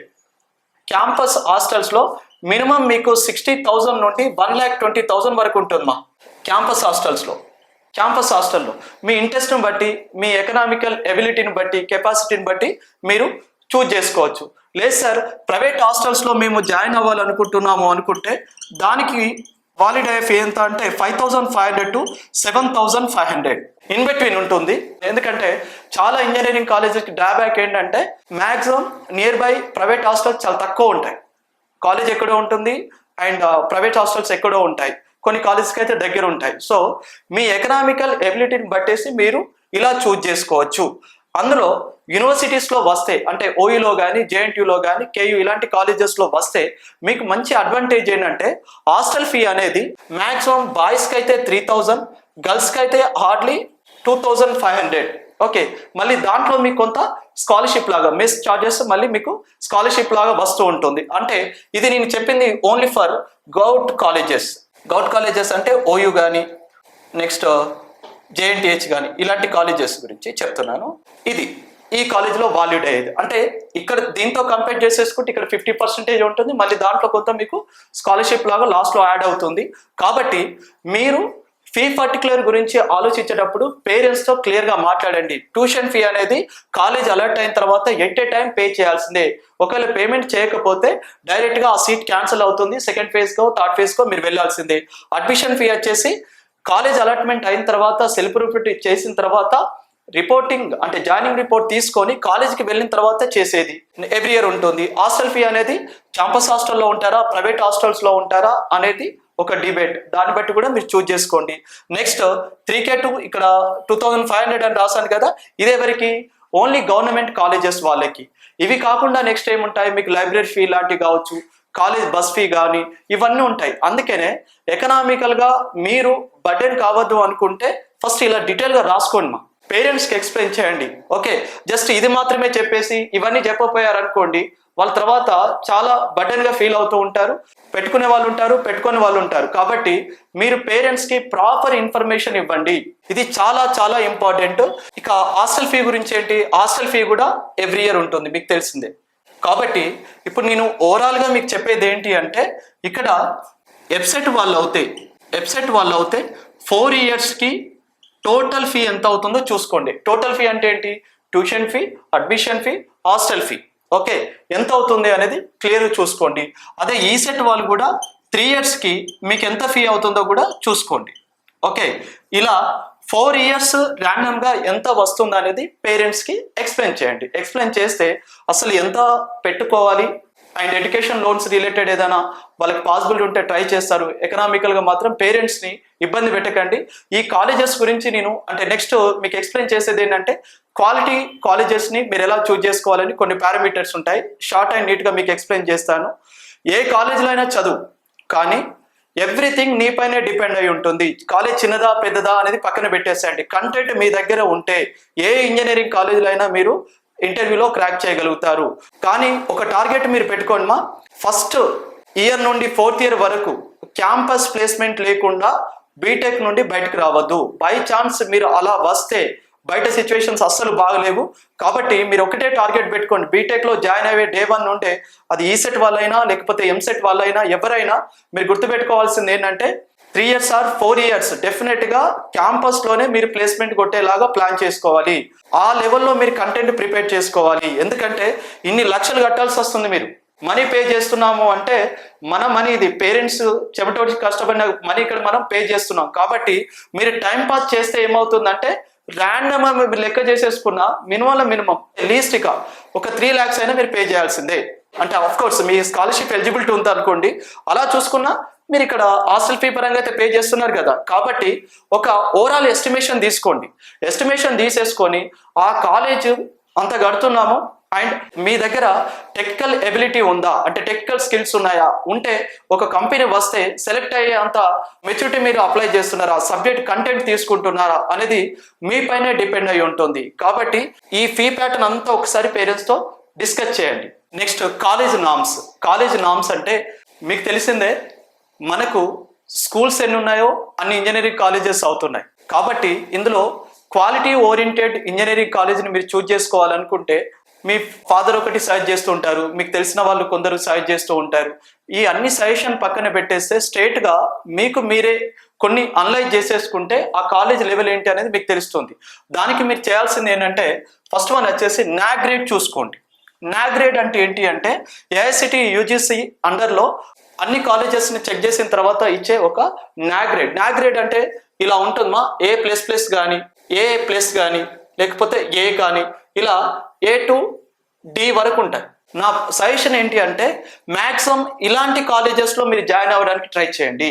ఇలాంటి కాలేజెస్లో జాయిన్ అవుతే మీకు ఏమవుతుంది అంటే ప్లేస్మెంట్స్కి వెళ్తే మీ కాలేజే మీ బ్రాండ్ అనమాట. అంటే ఏంటి, ఒక XYZ కాలేజ్ పేరు చెప్తే ఇంటర్వ్యూయర్ ఏమనుకోవాలంటే ఎస్ వెల్ నోన్ అనుకోవాలి. కానీ నువ్వు మీ కాలేజ్ పేరు చెప్తే ఆ ఇంటర్వ్యూ వచ్చేసి వెర్ ఈజ్ ఇట్ అన్నాడు అని అనుకోండి, అంటే ఆ కాలేజ్ అసలు ఎవరికి కూడా తెలియదు అని అర్థం. కాబట్టి మీరు వెల్ నోన్ కాలేజెస్ను చూజ్ చేసుకోండి. అలా అని వెల్ నోన్ కాలేజ్ చూజ్ చేసుకోమంటే సార్ ర్యాంక్ ఎలిజిబిలిటీ ఉండాలి అనేది కూడా పాయింటే ఉంటుంది. కానీ మినిమం పారామీటర్ సింపుల్గా మీకు అర్థమయ్యేది, ఎవరు చెప్పిందో వినకండి, జస్ట్ మీకు మీరు అనలైజ్ చేసుకోవాలంటే వాళ్ళ అఫీషియల్ వెబ్సైట్స్లో వెళ్తే ప్రతి కాలేజ్ నాక్ గ్రేడ్ ఇక్కడ మెన్షన్ చేసుకుంటారు, వాళ్ళు ఇలా మెన్షన్ చేసుకుంటారు, చెక్ చేసుకోండి. నెక్స్ట్ NBA అని ఉంటుంది. NBA అంటే ఏంటి అంటే ఇది బ్రాంచ్ వైజ్ జరిగే అక్రిడిటేషన్. అంటే లైక్ ఏంటి, సిఎస్సిలో నెక్స్ట్ ఈసీలో ఎలక్ట్రికల్లో ఇలా జరుగుతూ ఉంటుంది, అది బ్రాంచ్ వైజ్. ఓకే, దీని గురించి మీకు ఐడియా ఉన్నా లేకపోయినా that is not at all issue. Next NIRF rank అంటే నేషనల్ లెవెల్లో ఇచ్చే ర్యాంక్ ఇది. ఈ ర్యాంక్ కూడా వాళ్ళు క్లియర్గా మెన్షన్ చేస్తుంటారు వాళ్ళ వెబ్సైట్లో. ఆ ర్యాంక్ కూడా చూసిన ఆల్ ఇండియా లెవెల్లో ఇచ్చేది కాబట్టి ఆ ర్యాంక్ చూస్తే మీకు అర్థమవుతుంది, అంటే ఒక అంచనా వస్తుంది కాలేజ్కి ఇంత ర్యాంక్ ఉందా అని. నెక్స్ట్ అన్నిటికంటే ఇంపార్టెంట్ అంటే ఈ గ్రేడ్స్ అన్ని పక్కన పెట్టేస్తే చాలా ఇంపార్టెంట్ మీరు చేయాల్సింది ఏంటంటే ప్లేస్మెంట్ చూసుకోండి. అంటే హైయెస్ట్ ప్యాకేజ్ ఎంత ఆ కాలేజ్లో, నెక్స్ట్ లోయెస్ట్ ప్యాకేజ్ ఎంత అనేది చెక్ చేసేసుకోండి. ప్యాకేజెస్ అంటే ఎన్ని కంపెనీస్ వచ్చాయి అండ్ హైయెస్ట్ ప్యాకేజ్ ఎంత ఇచ్చింది, లోయెస్ట్ ప్యాకేజ్ ఎంత ఇచ్చేసింది. 4th ఇయర్లో మీకు ఎవరైనా తెలిసిన వాళ్ళు ఉంటే ప్లేస్మెంట్స్ రిలేటెడ్ చిన్న కాలేజా పెద్ద కాలేజ్ అనేది పక్కన పెట్టేసేయండి. కానీ ఆ కాలేజ్లో జాయిన్ అవుతే మీకు ప్లేస్మెంట్ మినిమం అష్యూరెన్స్ వాళ్ళు ఇస్తున్నారా లేదా అనేది మాత్రం పారామీటర్. సో ఇవన్నీ పక్కన పెట్టేస్తే ప్లేస్మెంట్ అనేది ఒక మినిమం ప్యాకేజ్ లైక్ ఎంత ఉంది, హైయెస్ట్ ఎంత ఉంది అనేది మాత్రం మీరు చెక్ చేసుకోండి. చెక్ చేసుకుంటే మీకు ఏమవుతుంది, ఒక అంచనా ఉంటుంది. దాన్ని బట్టి ఆ కాలేజ్ లెవెల్ కూడా మీకు అర్థమైపోతూ ఉంటుంది. సార్ ఇంకా సింపుల్గా చెప్పండి అంటే ఇంకొక పారామీటర్ ఉందా, అదేంటి అంటే ఇంటేక్ సీట్స్. ఇంటేక్ అంటే ఏంటి అంటే ఆ కాలేజ్లో ఏ ర్యాంకర్ లాస్ట్ ఇయర్ జాయిన్ అయ్యారు, ఎంసెట్ అయినా ఈసెట్ త్రూ అయినా ఆ కాలేజ్లో ఇంటేక్ సీట్స్ అంటే ఇప్పుడు 60 సీట్స్ మనకి వెబ్సైట్ వాళ్ళకు ఉన్నట్టుగా, గవర్నమెంట్ కాలేజ్ అయితే 6 సీట్స్ ఈసెట్ వాళ్ళకు ఉన్నట్టుగా, లేదంటే 12 సీట్స్ ప్రైవేట్కి ఉన్నట్టుగా, ఇలా ఒక కాలేజ్ ఇంటేక్ సీట్ చూసినా కూడా ఆ కాలేజ్ బ్రాండ్ ఏంటో మీకు అర్థమైపోతుంది. ఎలా సార్ ఇది తెలుసుకోవాలంటే last year rankers EAMCET through కానీ ఈసెట్ త్రూ దాంట్లో జాయిన్ అయిన ర్యాంక్స్ కనుక మీరు చూసారనుకోండి, సపోజ్ XYZ కాలేజ్ అనుకుందాం, రైట్. ఒక కాలేజ్ వచ్చేసి 1 lakh ఎంసెట్ వాళ్ళకి 1 lakh, తర్వాత 1,50,000, 1,60,000 ఇలా జాయిన్ అయ్యారంటే ఏంటి, ఆ కాలేజ్ ఇంటేక్ వచ్చేసి చాలా లో ఉంది, చాలా హైయెస్ట్ ర్యాంకర్స్ అంతా అక్కడ జాయిన్ అయిపోయారు. అంటే క్వాలిటీ పరంగా కొంచెం ఆ కాలేజ్ అర్థమైపోతుంది మనకి ఏంటి అనేది. అదే కొన్ని కాలేజెస్లో మీరు చూస్తే టాప్ 500, టాప్ 100 మాత్రమే ర్యాంకర్స్ అంతా అక్కడ జాయిన్ అవుతున్నారు. అంటే ఏంటి, ఆ ఇంటేక్ను బట్టి కూడా ఆ కాలేజ్ బ్రాండ్ ఏంటో మనం తెలుసుకోవచ్చు. ఇవన్నీ మీకు టెక్నికల్గా ఉన్నాయి, అర్థం కాలేదు అనుకుంటే ఇది ఫస్ట్ మస్ట్ అండ్ షుడ్గా తెలుసుకోండి. నెక్స్ట్ వన్ వచ్చేసి ఇలా ఇంటేక్ చూసుకున్నా మీకు ఈజీగా అర్థమైపోతుందమ్మా, ఇంటేక్ చూసుకోండి. అండ్ నెక్స్ట్ ఏంటంటే పాయింట్ ఏంటంటే convener quota, and next one ఏంటి మేనేజ్మెంట్ కోటా. సో ఇక్కడ నేను 2 వర్డ్స్ మెన్షన్ చేస్తున్నాను. ఓకే, ఎలాగూ సీట్స్ అనే టాపిక్ వచ్చింది కాబట్టి చెప్తున్నాను. సార్ కన్వీనర్ కోటా అంటే ఏంటి, సార్ కన్వీనర్ కోటా అంటే ఏంటి, మేనేజ్మెంట్ కోటా అంటే ఏంటి అంటే ఇప్పుడు నేను కాలేజెస్ గురించి ఎవ్రీ ఇంజనీరింగ్ కాలేజెస్లో ఇవి మీరు చెక్ చేసుకోవాలని చెప్పాను కదా. ప్లస్ నెక్స్ట్ కన్వీనర్ కోటా అంటే ఏంటి అంటే మీరు కౌన్సిలింగ్కి అటెండ్ అయ్యి వెబ్ ఆప్షన్స్ పెట్టుకుంటే మీకు ఒక కాలేజ్ అలాట్ అవుతుంది కదా, ఆ కాలేజ్ అలాట్ అయిందంటే మీకేంటి, మీరు గవర్నమెంట్ ప్రాసెస్ని ఫాలో అయ్యారు, అంటే గవర్నమెంట్ ఇస్తున్న రూల్స్ అండ్ రెగ్యులేషన్స్ ఫాలో అయ్యారు. దీన్ని మనకు ఏమంటారు అంటే కన్వీనర్ కోటా అంటారు. అప్పుడు మీకు ఏమవుతుంది, కన్వీనర్ కోటా త్రూ వెళ్ళడం వల్ల మీకు ఏమవుతుంది అంటే fee reimbursement as per norms, మీ ర్యాంక్ని బట్టేసి మీకు ఎలిజిబిలిటీ ఉంటుంది. అదే కన్వీనర్ కోట కాకుండా మీరు మేనేజ్మెంట్ త్రూ వెళ్ళారనుకోండి, ఫీ రియంబర్స్మెంట్ అనేది మీకు ఇక్కడ ఏమీ రాదు. ఎందుకు రాదు అంటే మేనేజ్మెంట్ కోట అంటే ఓన్లీ మీరు కొంత మనీ పే చేసేసుకుంటారు, మనీ పే చేసేసుకొని సీట్ని బై చేస్తారు, దాన్ని మనం ఏమంటాం మేనేజ్మెంట్ కోట అంటారు. ఓకేనా, మేనేజ్మెంట్ కోట అంటే ఓన్లీ ప్యూర్లీ ఇది డిపెండ్స్ ఆన్ మనీ అనమాట. మీరు అక్కడ వాళ్ళు 2 lakhs 3 lakhs 4 lakhs అన్నారు అనుకోండి, ఆ మనీ మీరు పే చేస్తారని అగ్రి చేసుకొని ఆ సీట్ ని మీరు బై చేసుకుంటారు. ఇది ఎవరు చేయాలి సార్ అంటే ఎస్పెషల్లీ నా సజెషన్ ఏంటంటే ఇక్కడ మీరు క్లియర్ గా వినండి మా, కన్వీనర్ త్రూ మాక్సిమం అందరు వెళ్ళడానికి ట్రై చేయండి. కానీ ఈ సెట్ వాళ్ళకైతే డెఫినెట్ గా కన్వీనర్ బెస్ట్ ఆప్షన్. ఇప్పుడు నేను చెప్పేది ఓన్లీ ఫర్ ఎంసెట్ వాళ్ళకి, అంటే ఎఫ్సెట్ వాళ్ళకి. ఫర్ ఎగ్జాంపుల్ సార్ నాకు ఎఫ్సెట్ లో 70,000 ఎబోవ్ ర్యాంక్ ఉంది సార్, లేదంటే 50,000 ఎబోవ్ ర్యాంక్ ఉంది సార్, నేను సిఎస్సీ కావాలనుకుంటున్నాను సార్, బట్ సిఎస్సి వస్తుందో లేదో అనే డౌట్ ఉంది సార్. ఇలా మీకు టెన్షన్ మూడ్లో ఉంటారు. కాబట్టి వాళ్ళకి నేను ప్లాన్ బి ఏమని చెప్తున్నాను అంటే, ఒకవేళ మీరు ఎకనామికల్ గా పెట్టగలుగుతా అనుకుంటే మీ పేరెంట్స్తో మాట్లాడిన తర్వాత మీ పేరెంట్స్ అగ్రి అవుతే మీకు తెలిసినటువంటి XYZ కాలేజ్ని విజిట్ అవ్వండి. ఆ కాలేజ్లో మీరు సిఎస్సి సీటా, లేకపోతే ఆర్టిఫిషియల్ ఇంటెలిజెన్సా, లేదంటే ఈసీనా, ఎలక్ట్రికలా, మీకు నచ్చిన బ్రాంచ్ని బట్టి ఆ సీట్ మీరు బై చేయాలనుకుంటున్నారు. కాబట్టి ఆ కాలేజ్కి వెళ్ళిన తర్వాత పర్ ఇయర్ వచ్చేసి 2 lakhs అనుకున్నారు అనుకోండి, వాళ్ళు ఏమంటున్నారు, ఇప్పుడు ప్రజెంట్ మాకు జస్ట్ 30,000 మాత్రమే పే చేయండి. 30,000 పేమెంట్ చేసిన తర్వాత మీరు వెబ్ ఆప్షన్స్ కూడా పెట్టేసుకోండి. వెబ్ ఆప్షన్స్లో మీకు ఏదైనా మాకంటే బెస్ట్ కాలేజ్ వస్తే వెళ్ళండి, రాకపోతే ఎలాగో మీరు పర్ ఇయర్ వచ్చేసి 2 lakhs అన్నారు కాబట్టి రిమైనింగ్ అమౌంట్ పే చేసేసుకొని మీరు ప్రొసీడ్ అవ్వండి అని చెప్తున్నారు. అంటే ఇది కూడా ఒక వన్ ఆఫ్ ది బెస్ట్ ప్లానే. ఒకవేళ మీకు ర్యాంక్ పరంగా ఎఫ్సెట్ వాళ్ళకి ర్యాంక్ పరంగా చాలా ఎక్స్ట్రీమ్ లెవెల్లో వచ్చింది సార్ అనుకుంటే నెక్స్ట్ మీరు చేయాల్సింది ఏంటంటే ఇది ప్లాన్ బి లాగా పెట్టుకోండి. అప్పుడు 30,000 మీరు అడ్వాన్స్ పే చేస్తారు కదమ్మా, అడ్వాన్స్ పే చేస్తే వాళ్ళు ఏమంటారంటే మీరు వెబ్ ఆప్షన్ త్రూ వేరే ఇంతకంటే బెటర్ కాలేజ్ వచ్చింది అనుకోండి, వస్తే ఆ కాలేజ్కి మీరు వెళ్ళాలనుకున్నప్పుడు ఈ 30,000లో మీకు 50% అంటే ఎంత 15K రిటర్న్ ఇస్తారు. అండ్ మీరు అప్పుడు వెబ్ ఆప్షన్లో దీనికంటే బెటర్ కాలేజ్ వస్తే దానికి వెళ్ళొచ్చు. యాజ్ పర్ మళ్ళీ మీకు రియంబర్స్మెంట్ రిలేటెడ్ ఎలిజిబిలిటీ ఎంతో ఉంటే అంత మీకు ఇక్కడ వాలిడ్ అవుతుంది. లేదు ఒకవేళ రాకపోతే ఈ 2 lakhs మీరు 30,000 ఆల్రెడీ పే చేశారు కదా, నెక్స్ట్ పర్ ఇయర్ ఇంత అని పే చేసుకుంటూ వెళ్తారు. అంటే మీరు మాట్లాడుకున్న దాన్ని బట్టి మీరు ప్రొసీడ్ అవ్వచ్చు. మళ్ళీ చెప్తున్నాను, ర్యాంక్ బాగా ఎక్స్ట్రీమ్ లెవెల్లో ఉంది, 70,000 ఎబో ఉంది, 50,000 ఎబో ఉంది, టెన్షన్గా ఫీల్ అవుతున్నాం, సీట్ వస్తుందో లేదో అనుకున్న వాళ్ళు ఏం చేయాలి అంటే ఇలా ప్లాన్ బి మాట్లాడుకొని టోటల్ పేమెంట్ చేయకుండా కొంత అడ్వాన్స్ పేమెంట్ చేస్తాం సార్, నెక్స్ట్ మేము వెబ్ ఆప్షన్స్ కూడా పెట్టుకుంటామని వాళ్ళతో క్లియర్గా చెప్పండి. చెప్పిన తర్వాత వెబ్ ఆప్షన్స్ కూడా పెట్టుకోండి. వెబ్ ఆప్షన్స్లో వేరే కాలేజ్ పెట్టుకోండి. మళ్ళీ వాళ్ళ కాలేజే ఫస్ట్ ప్రియారిటీ ఇచ్చారనుకోండి, అఫ్ కోర్స్ దాంట్లోనే వస్తుంది. అంతకంటే బెటర్ కాలేజెస్ ఏమన్నా ఉంటే చూజ్ చేసేసుకోండి. అప్పుడు మీకు కన్వీనర్లో వచ్చింది అనుకోండి, ఫీ రింబర్స్మెంట్ అనేది ఈజీ అవుతుంది. సో ఇది ఓవరాల్ ఇన్ఫర్మేషన్. దీంట్లో నేను మీకు చెప్పింది ఏంటి అంటే ఇంకా ఏ కాలేజీని ఆర్డర్ వైజ్ పెట్టుకోవాలి. ఇది నేను ఎందుకు చెప్పట్లేదు అంటే అది కొంచెం కాన్ఫిడెన్షియల్గా మీ ర్యాంకును బట్టి చెప్పేది. మీ ర్యాంకును బట్టి అందరూ ఒకే సీక్వెన్స్ ఫాలో అవ్వద్దు. సపోజ్ 10,000 ర్యాంకర్స్ అంటే టాప్ 10 కాలేజ్కి ఒక సీక్వెన్స్ ఉంటుంది, అండ్ ఎబోవ్ ఉన్నారు అంటే ఒక సీక్వెన్స్ ఉంటుంది, క్యాస్ట్ బట్టి ఒక సీక్వెన్స్ ఉంటుంది, స్పెషల్ రిజర్వేషన్ బట్టి. స్పెషల్ రిజర్వేషన్ అంటే ఏంటి, మనకు ఎన్సీసీ కావచ్చు, పిఎస్సి కావచ్చు, క్యాప్ కావచ్చు, దీనికి మళ్ళీ ఒక స్ట్రాటజీ ఉంటుంది. కాబట్టి ఇక్కడ నేను కాలేజెస్ రిలేటెడ్ ఇన్ఫర్మేషన్ అంటే బేసిక్స్ నామ్స్ మాత్రమే ఎక్స్ప్లెయిన్ చేశాను. ఇవి మీరు చూసుకోవాలని, మీకు తెలియాలని, అప్పుడు మీకు అవేర్నెస్ ఉంటుంది. కాబట్టి ఓకే నాకంటే ఈ కాలేజ్ ఈ లెవెలా అనేది మీకు అర్థమవుతూ ఉంటుంది. నెక్స్ట్ కన్వీనర్ అంటే ఏంటి, నెక్స్ట్ మేనేజ్మెంట్ అంటే ఏంటి, ఇంటెక్ సీట్స్ అంటే ఏంటి, ఇలా మీకు అర్థం కావాలని చెప్పారు. కానీ వెబ్ ఆప్షన్స్ పెట్టేటప్పుడు మాత్రం డైరెక్ట్గా హ్యాపీగా మన ఆఫీస్కి రండి. వస్తే A to Z పేషెన్స్గా నేను ఎక్స్ప్లెయిన్ చేస్తాను.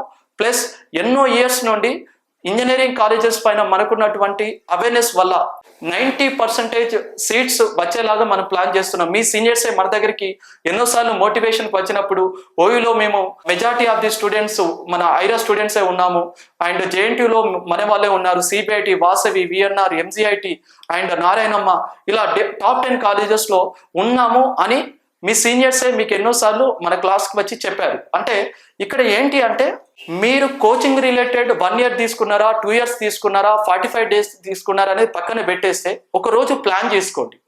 నేను ఇప్పుడు మీకు ఇదంతా ఎందుకు చెప్పాను అంటే మీ పేరెంట్స్తో కూర్చొని ఇన్ని నామ్స్ ఉంటాయి, ఇంత ఎకనామికల్ పాసిబిలిటీస్ ఉంటాయి, అండ్ ఫీ పర్టికులర్స్ అంటే ఇలా ఉంటాయి, ఇన్ని ఇయర్స్ పే చేయాల్సి ఉంటుంది అని ఎవ్రీథింగ్ వాళ్ళకి ఎక్స్ప్లెయిన్ చేసిన తర్వాత ఒక పేరెంట్ వస్తాడు, వచ్చి ఏమంటాడు, సార్ నేను 70,000 పెట్టగలుగుతాను, మీరు ఆ లెవెల్ కాలేజెస్ సైడ్ చేయండి అంటారు. ఇంకో పేరెంట్ ఉంటారు, సార్ నేను ఒక 1 lakh పెట్టగలుగుతాను అంటారు. ఇంకో పేరెంట్ 1,20,000 పెట్టగలుగుతా అంటారు. అంటే మీ ఎకనామికల్ సిచ్యువేషన్ బట్టేసి కాలేజ్ ఆర్డర్స్ చేంజ్ అవుతూ ఉంటాయి. ఎందుకంటే ఆ కాలేజ్ ఫీ బట్టేసి మీరు ఎంత పెడతారు అనేది చూసుకొని నేను సజెస్ట్ చేస్తూ ఉంటాను. కానీ అందరూ ఏం చేస్తారంటే ఒక ఫ్రెండ్ వెబ్ ఆప్షన్స్ పెట్టారనుకోండి, తనకున్న ఎకనామికల్ పారామీటర్స్ ప్లస్ ర్యాంక్ని బట్టి పెట్టుకుంటే అందరూ అదే ఫాలో అవుతుంటారు. అలా చేయడం వల్లనే మీకు టాప్ ఇంజనీరింగ్ కాలేజెస్లో సీట్ రాదు. ఇప్పుడు అలా చేయకండి. ఇంకొక పాయింట్ ఏంటంటే కట్ ఆఫ్ను ఫాలో అవుతూ ఉంటారు. కట్ ఆఫ్ అనేది just for awareness. So sir అందులో నా క్యాస్ట్ రిలేటెడ్ కట్ ఆఫ్లో లేదు కాబట్టి నాకు రాదు అని మీరు ఇప్పుడే డిసైడ్ అవ్వద్దు. ఎందుకంటే ఇయర్ కాంపిటీషన్లో చాలా డిఫరెన్స్ ఉంటుంది. కాబట్టి కట్ ఆఫ్ అనేది కూడా డిఫర్ అవుతూ ఉంటుంది. మీరు దాన్ని బిలీవ్ చేయకండి. Just for awareness. అది నేను రాంగ్ అని కానీ అది జస్ట్ ఫర్ అవేర్నెస్.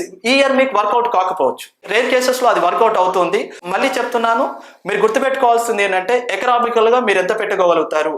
హైదరాబాద్ అనుకుంటే కొన్ని పారామీటర్స్ ఉంటాయి, మీ డిస్ట్రిక్ట్ని బట్టి లోకల్లో అనుకుంటే కొన్ని పారామీటర్స్ ఉంటాయి. కాబట్టి వెబ్ ఆప్షన్స్ పెట్టేటప్పుడు don't do experiments. Net centres దగ్గరికి చేయకండి. ఎందుకంటే నెట్ సెంటర్స్ దగ్గర చేస్తే కాలేజ్ కోడ్ వాళ్ళకు అవేర్నెస్ ఉండొచ్చు, ఉండకపోవచ్చు. డైరెక్ట్గా మన ఐరాక్ రండి, ఒక రోజు ప్లాన్ చేసుకొని రండి. వచ్చిన తర్వాత A to Z ఎన్ని గంటలైనా మీకోసం స్పెయిడ్ చేస్తాం. ఎందుకు నేను ఈ మాట అంటున్నానంటే లాస్ట్ టైం ఒక ర్యాంకర్ 74 or 75 అనుకుంటాను స్టూడెంట్, తనకి 74, 75 ర్యాంక్ వస్తే జస్ట్ మన ఐరా నుండి 1 kilometer డిస్టెన్స్ అనుకుంటాను, 1 or 2 kilometers అనుకోండి హార్డ్లీ. ఆ స్టూడెంట్ ఏం చేశాడు, సో నాకు టాప్ 100లో ఉంది కాబట్టి వెబ్ ఆప్షన్స్ పెట్టేసుకుంటాను అనుకొని తను ఓన్గా పెట్టేసుకున్నాడు. అఫ్ కోర్స్ నేను Day 1లో మన ఐరాలో జాయిన్ అయిన ప్రతి స్టూడెంట్కు చాలా ఇన్ఫర్మేషన్ కాలేజెస్ గురించి చెప్తాను, మీకు తెలిసిందే, చాలా ఇన్ఫర్మేషన్ చెప్తాను, కాన్ఫిడెన్షియల్ ఇన్ఫర్మేషన్.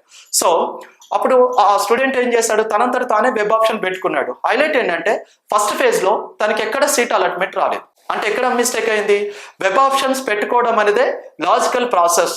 అందుకే ఈ స్లాట్ బుకింగ్ అయినా, వెబ్ ఆప్షన్స్ పెట్టుకోవడం అయినా, ఫీ పర్టికులర్స్ అయినా, కాలేజ్ నామ్స్ అయినా ఈ టైంలోనే మీకు ఎక్కువ గైడెన్స్ అవసరం. ఇప్పుడు మీరు సిగ్గుపడద్దు, ఇబ్బంది పడద్దు. అందుకే అడగండి, మీకు ఏం డౌట్ ఉన్నా కూడా మన ఐరాకి రండి, మేము క్లియర్గా ఓపిక్గా ఎక్స్ప్లెయిన్ చేస్తాము. ఒక్కసారి మీరు వన్స్ టాప్ కాలేజ్కి వెళ్ళారనుకోండి, డెఫినెట్గా మీ ఫ్యూచర్ టర్న్ అయిపోతుంది. ఎందుకంటే ఈ మాట మీరు గుర్తుపెట్టుకోండి, మీ కాలేజే మీ బ్రాండ్. ఏదైనా ఇంటర్వ్యూకి వెళ్తే I am from so and so college అని మీరు అంటే yes, it's like a impression లా ఉండాలి. కానీ ఇది ఎక్కడ ఉందని ఇంటర్వ్యూయర్కే డౌట్ వచ్చిందంటే డెఫినెట్గా మీ ఇంటర్వ్యూ పైన ఎంతో కొంత నెగిటివ్ ఇంపాక్ట్ ఉంటుంది. అఫ్ కోర్స్ కంటెంటే మాట్లాడుతుంది అనుకోండి, బట్ ఆ కంటెంట్తో పాటు కొన్ని ఎక్స్ట్రా పాయింట్స్ ఉంటాయి, అవి ప్లస్ అవుతాయి. అటానమస్ కాలేజెస్ అంటే ఏంటి, యూనివర్సిటీ అంటే ఏంటి, డీమ్డ్ యూనివర్సిటీ అంటే ఏంటి, ఇలా రకరకాలుగా మీకు డౌట్స్ ఉంటాయి. వీలైతే నేను ఒక వీడియో చేయడానికి ట్రై చేస్తాను. బట్ మ్యాథ్స్ మీకు A to Z అలాట్మెంట్ వరకు నేను ఎక్స్ప్లెయిన్ చేశాను. ఇవన్నీ ఫాలో అయిన తర్వాత మీరు ఏం చేస్తారు, ఏదో ఒక కాలేజ్ వెబ్ ఆప్షన్ పెట్టుకుంటారు, అప్పుడు అలాట్మెంట్ వస్తుంది. స్టెప్ 3 కూడా కంప్లీట్ అయిపోతుంది. అలాట్మెంట్లో ఏం చేయాలనేది కూడా నేను ఎక్స్ప్లెయిన్ చేశాను.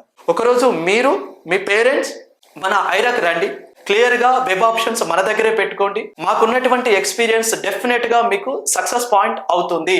ఎందుకు అంటే నేను ఎన్నో సంవత్సరాలుగా 10 to 15 years సో ఎంతో ఎక్స్పీరియన్స్తో చూసాము. టాప్ ఇంజనీరింగ్ కాలేజ్లో 90% మన స్టూడెంట్స్ ఉండేలాగా ప్లాన్ చేశాను. మీకు ఈ టైంలోనే చాలా గైడెన్స్ అవసరము. హ్యాపీగా మన ఐరాకి రండి, everything I will explain. Thanks for watching. ఈ వీడియోను అందరికీ షేర్ చేయండి. మీకు ఇంకా ఏమైనా డౌట్స్ అనిపిస్తే కామెంట్స్లో మీరు పెడుతూ ఉండండి, డెఫినెట్గా రిప్లై ఇచ్చే ప్రయత్నం నేను చేస్తాను. Thank you, all the very best.